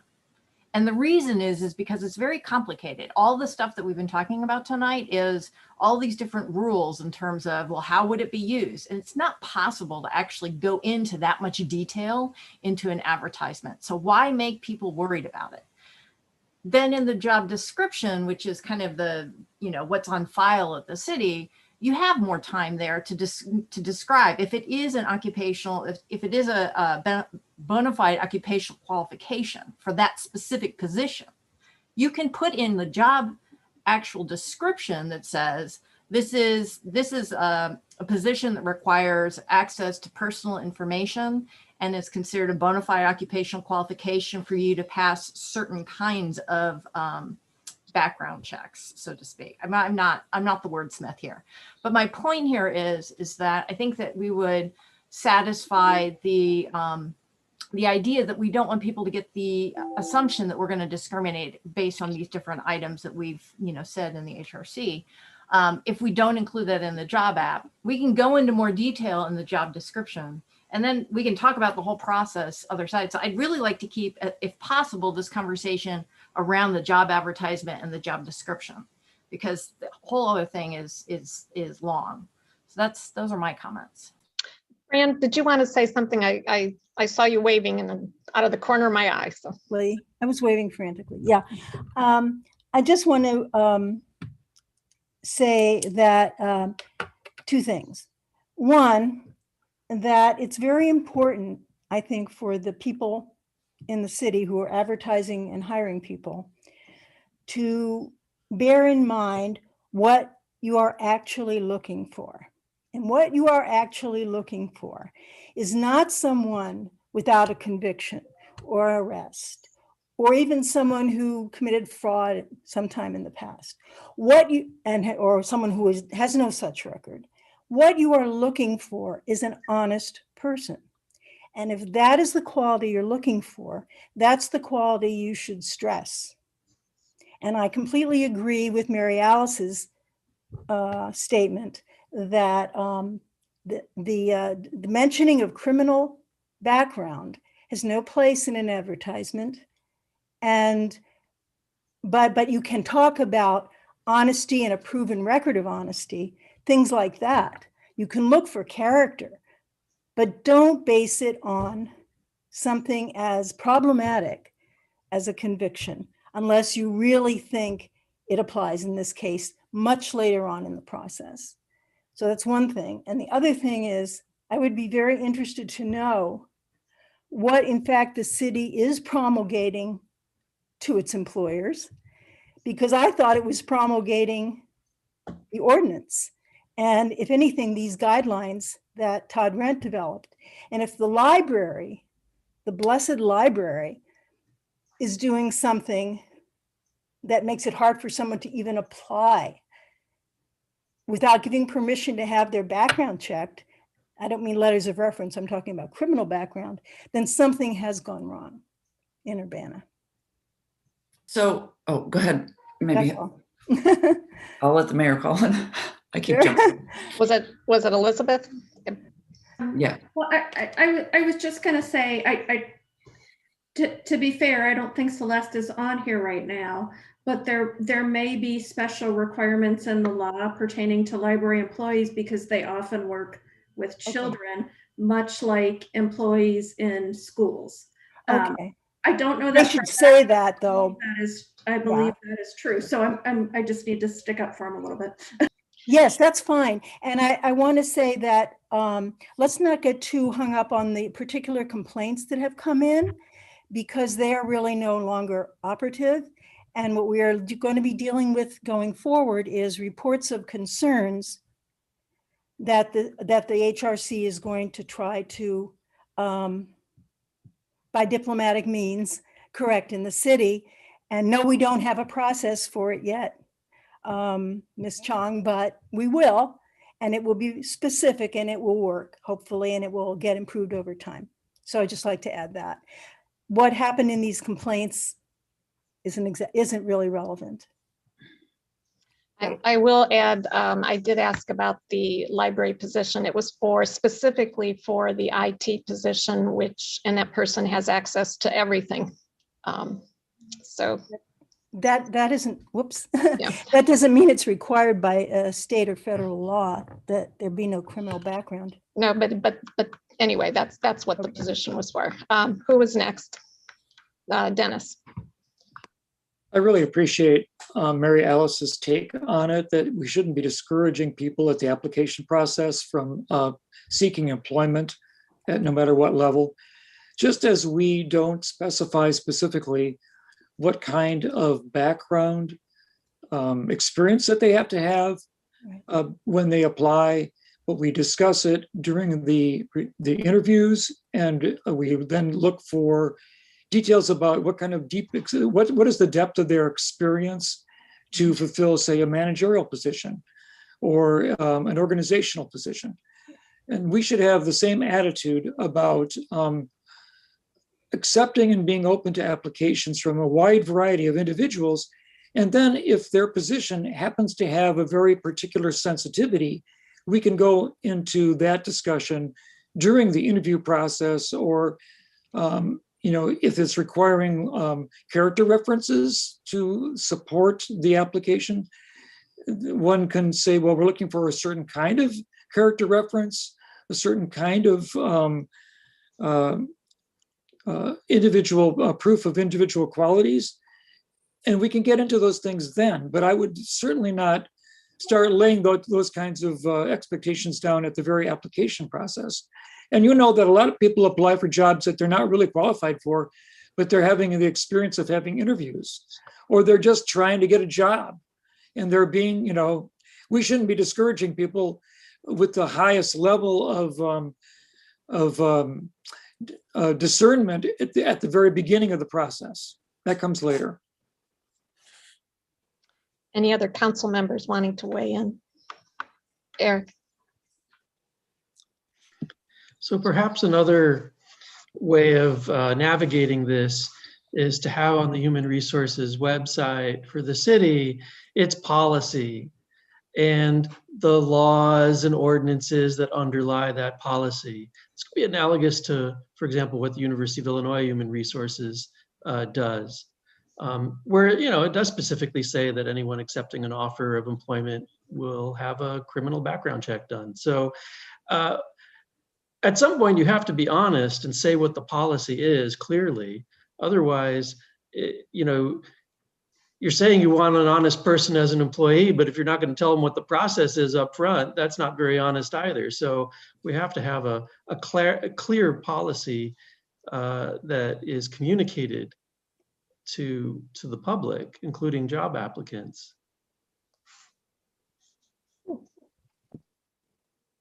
Any response? Carol, and then Bill Brown, had your hand up.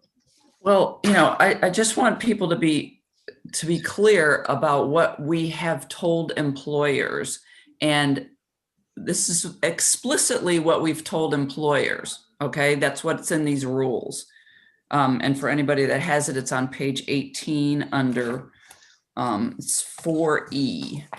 And it's under a heading, application of law to covered employers. And then it says, the following rules shall apply to all covered employers, A, B, C, D, E. Covered employers may, at any time, provide to applicants or potential applicants accurate information regarding the following. Number one, the duties and responsibilities of the applied for positions, and two, whether upon extension of a conditional offer, the employer intends to run a criminal background check on the applicant. That's at any time. That means including the advertisement. So again, this is not just about the city of Urbana government as an employer. This is about everybody that we have gone out and tried to explain our ordinance. And as Fran and Pete both said, the HRC approved these rules, and that's explicitly what it says. So we can change that if that's what people desire, but that's not what we said. Bill Brown. Yeah, I think the HRC is well qualified to figure out the details about whether the Urbana or other employers are meeting the ordinance. But I think as a city, we can go a step above if we feel that, by putting the language "pass a criminal background check" in an ad, I think it does have a chilling effect on getting qualified candidates, and whether or not it violates the ordinance shouldn't prevent us from not using it. So I would disagree on that minor point that we have to be the perfect example of what you can get away with rather than perfect example of what we'd like to see. Is that a hand, Pete? And just to be real careful about what Carol pointed out, you can, according to this rule, publish at any time, whether upon extension of conditional offer, the employer intends to run the background check. That does not include saying you must pass, for whatever that might mean, a background check. The other thing that I think it's worth pointing out to folks as you read through the guidance to employers is the comparison that's made with the Americans with Disabilities Act, because you can't discriminate on the basis of a disability. And I think we all agree that you can't in a job advertisement say, you can't apply for this job if you have a disability, or we're going to do a disability check on you.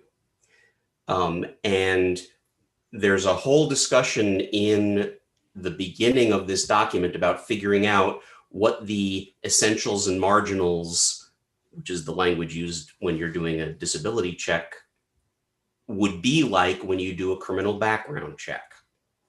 That you actually would have to list out what kinds of convictions and what kinds of risks you're trying to, alleviate. So it's what's written is really pretty subtle and pretty carefully worded. And I think it's why, speaking as an individual who was on the commission at that time, I think that's why I was okay with the way that Todd had proposed to go forward with this. It actually does carefully go through this little dance you have to do. And all that said, of course, without concluding what an application should or shouldn't look like, I do like Bill's idea that the city should probably be the shining example of how to do an application for other employers. Is there any council member who hasn't weighed in yet who wanted to speak? Okay. Fran and then Jared. Yeah. Oh, sorry. I just had a question for Carol. The guidelines, there was kind of a scramble to get a copy of these because I wanted to provide it to the commission. I mean, to the council. But you say you do use it and show it to employers. And I was wondering if it's anywhere on the city website or what copy you use. I would certainly like to see that. And so we're on the same page, literally. No, it's my understanding. Go ahead, Elizabeth. Jessica, it's my understanding that it's never been put on the city website, but I believe in 2013 or 2014, there was a mailing and it was distributed to employers, but you're right, it probably should be on the website, a more cleaned up version. I don't know why it's never been there. And my understanding is that it was the basis for a series of educational, I don't know, workshops or briefings for employers in the past. I just thought maybe you had personally used it, and I was okay. I actually went out on some of those briefings. Yes, he did. Yeah. They were sometimes amusing. Jared, you had a comment? Yeah, I don't know, Carol, if you got what I had just sent you a minute ago, but I just sent you an email that is the language at the bottom of that statute. Well, not at the bottom, but the bottom of that first section under section 15 under C, where it says, and this kind of, I think, clarifies where we're going with this a little bit. This section does not prohibit an employer from notifying applicants in writing, I guess that could be interpreted whatever way that you want, of the specific offenses that will disqualify an applicant from employment in a particular position due to federal or state law or the employer's policy. So in my mind, that kind of gets to the core of it, where, you know, I think right now we're blanketing the language too broadly in, you know, just generally saying what we're saying in the application process, in the job posting. And I don't, you know, while, you know, I think the criminal justice system and you know, going beyond it to continue punishing people, there's an argument to be made there that's very, very strong. And of course, this is, you know, this is going to be an extraordinarily rare situation that you're going to have somebody who's been convicted of identity theft applying for an IT position, I guess, you know, unless they've stolen someone's identity to do it. And that's why we're doing the background check. I don't know, you know, but I feel like this is an extraordinary situation we're talking about. And the more we make it clear that it's only in an extraordinary situation that, you know, you may have, you know, something in your background that is going to be considered in a job application, you know, that's the kind of language that should be out there. And doing something like using that section C to outline, you know, hey, you're applying for an IT position. Here are specific things that if they're in your criminal background check are going to disqualify you from this position. The city, you know, we as the employer or employers within the city are not going to consider anything that is not these particular things in consideration of this job, so that it's very clear to an applicant that that's what it is. I mean, I think that's maybe where the sweet spot in between the don't say anything about it at all and don't be too broad in how we're portraying it might find resolution for this. Eric. So speaking to Jared's comment there, I think the problem with being very, very specific and saying only for X, Y, and Z is that you may not have thought of the whole set of possible things ahead of time that you might come across that would give you good reason to pause and say, hey, this is a nexus, this is a problem. And I worry a little bit about, you know, you said, oh, maybe, you know, someone who's convicted of identity theft wouldn't apply for an IT position. I don't think you want to be encouraging Urbana as a place where people who have propensity to commit a certain crime perhaps would apply to Urbana because they know they could find a place to do it here. So you have to balance the risks both ways. But now you're talking about discriminating against people for criminal backgrounds. Like you literally just spelled out discriminating against somebody for a criminal background thing. Like that could be completely irrelevant. And that's what we're talking about. Mary Alice and then Fran. So just to understand what Jared's point was, and since we've been talking about throughout the HR process, is Jared, are you saying that once, for example, if you want to interview somebody, you can send a letter and say, you know, we really want to interview you for this position and so forth. Just so you know, this position does require you to have access to personal identifying information, and therefore, in some instances, a background check might cause for further discussion or something, some kind of like little narrative there that talks about how the job duties could potentially interact with some kind of conviction. But that would only be done at like the interview process. It wouldn't be done at the actual job ad. That's what I'm just trying to figure out. Where would that be in that process? Yeah, and I think that's what the state statute kind of makes pretty clear. I'm not even talking about our ordinance, because I think our ordinance is even more restrictive than any of this. So I'm trying to keep it to the baseline level that I think even applies, and I think that's the state statute, which is my reading, my interpretation, where in that part where it says that not to disclose, then I think that eliminates the application part. But it says if you've been selected for an interview or conditional offer has been made, then that would come up. That's where that disclosure happens that that I'm describing.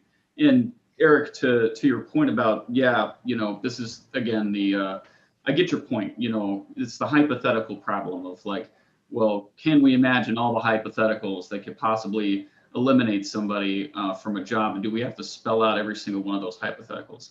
No, I don't think that's what I'm getting at. But we can be more specific than, just the general description of must pass a criminal background check in disclosing of that. I know Pete's got a thought about that, because I just saw him raise his hand. I think Fran wanted to weigh in. Well, a lot of good things have just been said by Mary Alice and Jared.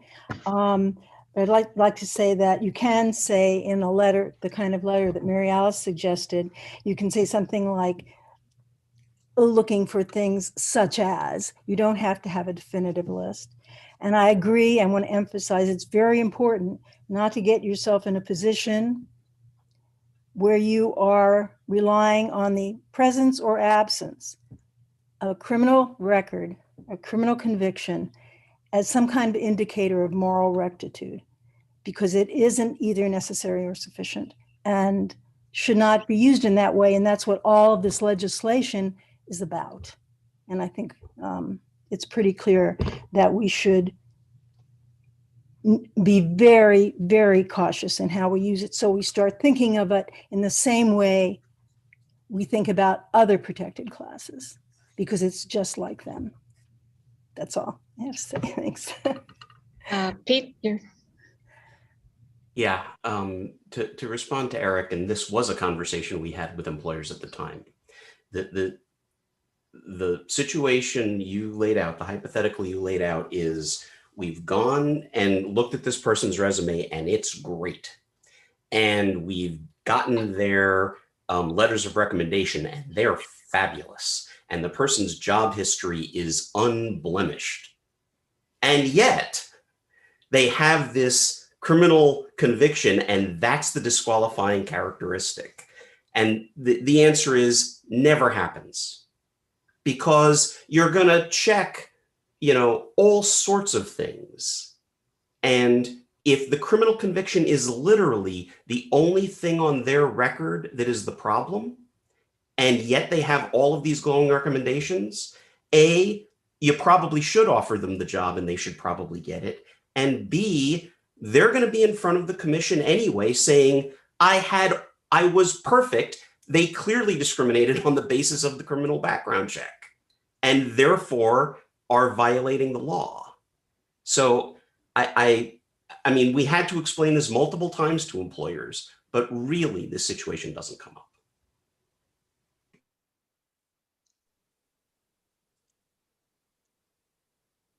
Sharice.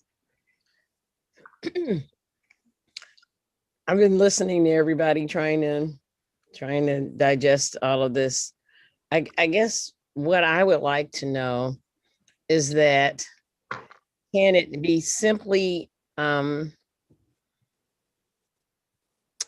dealt with regarding how we determine a person's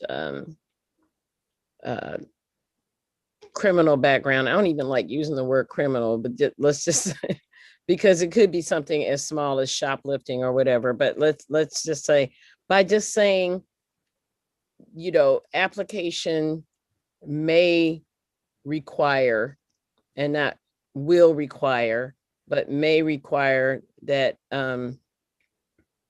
that we checked for a criminal record, or just changing the words regarding this position, not what you're not, you know, if you got popped for something when you were 16 and you're 36 and you're applying for a particular position, and that thing that you got popped for has nothing to do with the position that you are applying for, wouldn't it just be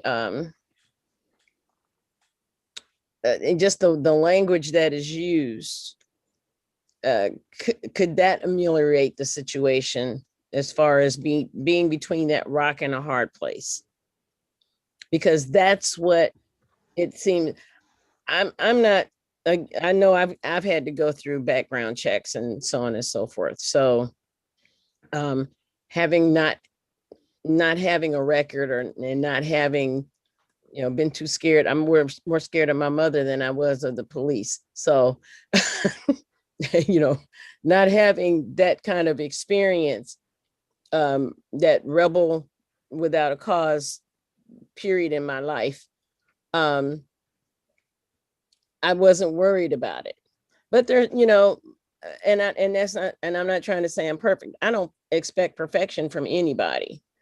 But maybe just changing the language to say may instead of will, or, you know, this particular job may, you know, for your information, you know, we may require at the end of the interview, before offer of employment or something like that. Would that change anything?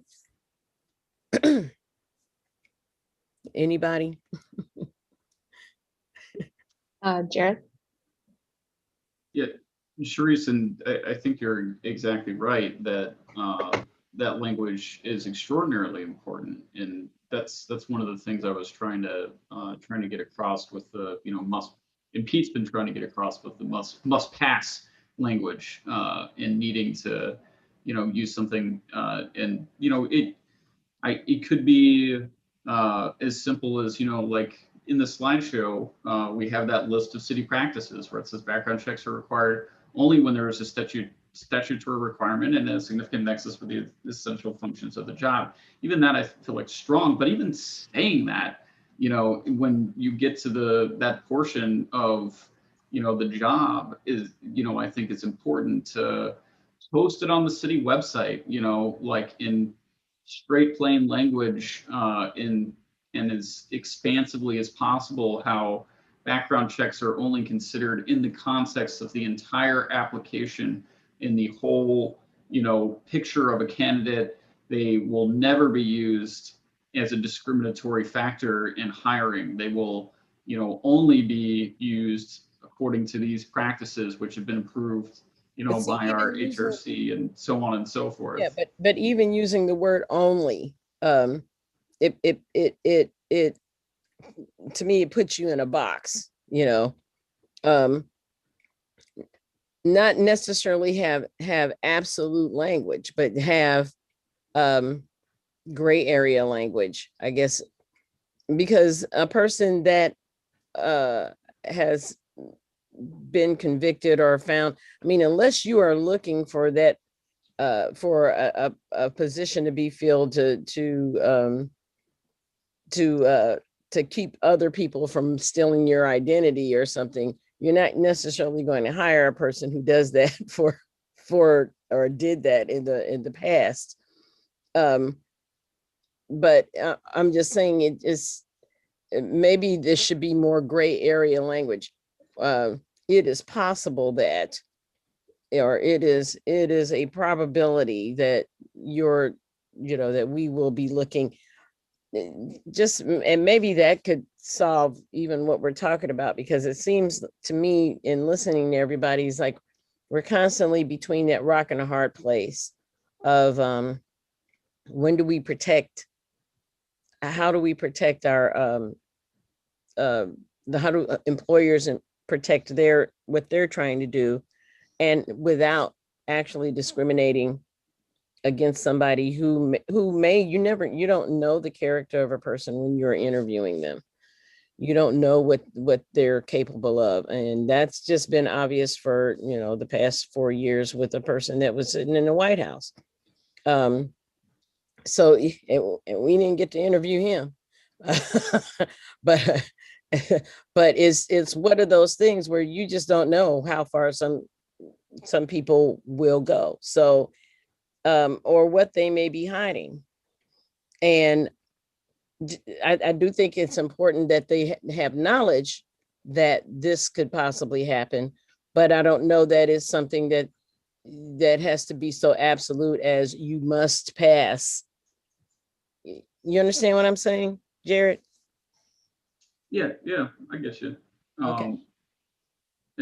I'll wait for other comments. Well, I'd like to summarize what we've heard so far. This isn't an action item tonight, but this has been a really good discussion. So what I've heard so far tonight, and please tell me if I didn't hear correctly. Number one, people agree that it's very important for the city to be transparent about the practices that it follows. That's what this discussion is about. So that's what we need to focus on. And that includes the policy, the ordinance, any state, if there's other laws that apply. But state up front what underlies our policy. We need to be very consistent with our processes in hiring, whether it's, it doesn't matter what the position is, but we need to follow a consistent process. And we do. I mean, I've been involved now in enough hiring within the city, and we do have a very consistent process. But the question is also, at what point in the process do we talk about the possibility of us running a background check on the individual?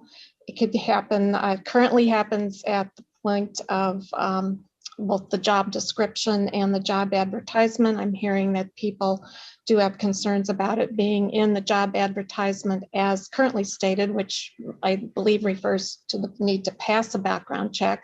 That language could be modified and better explained if we leave it in the job ad, or could be taken out altogether. But at some point and consistently, we need to be notifying applicants of the possibility of them experiencing a background check. I think we need to, if the state, it'd be interesting to know what the state statute actually requires of the city and whether or not there's a home rule exemption. I don't think anybody's actually determined that or not yet, but we need to know what the state law is saying. And we could put more information on the city's website. Anything else? Jared? I think the other one that I might suggest is the consideration of removing the button that must be selected consenting or acknowledging the criminal background thing in the online application as well. Disclosure wherever it's happening, probably, if we're gonna do it in the application process still or whatever, should just be a disclosure. I don't know that it should require a checkbox to be checked in order to complete the application. Which button are you talking about? It's let's see. I don't think the city, does the city, are you talking about the library application? Well, from what I understand, is there a different application portal for city applications? Because it says the City of Urbana and Urbana Free Library employment application. Elizabeth can answer that. So just to clarify, they share our portal, like we share many things, like our financial system, but we don't create their job postings, they do. So they may be different, correct? Well, okay, well, I mean, regardless, if it does exist in ours, we should figure out if it does. And I believe it's under the under section 5 under the job questions. So it should say job ID, the job number, and then questions. Right now it's question 7. Due to sensitive and confidential nature information encountered, of course, where a candidate must satisfactory, I agree, understands, must be checked in that. At least that's when the one that was given to us. So if I don't know if it's in the city's 1-2, it looks like it would be in both. But if it's there, I'm just arguing that it should be a disclosure. Sure, if we're deciding that it should be there, but it should be a button you have to click to complete it. That's the only other one, but I think you got everything else that we've discussed that we need to like make some final determinations on, Dan. Anyone else want to weigh in? Fran? This isn't a correction to anything you wrote. I just feel compelled to say that I think the city should be very careful about seeking a home rule exemption to the state law. I think it should follow the state law, particularly Urbana, which prides itself in being enlightened and progressive, should not have a home rule exemption that makes it do the more regressive, less enlightened thing. That's just my editorial comment. Understood.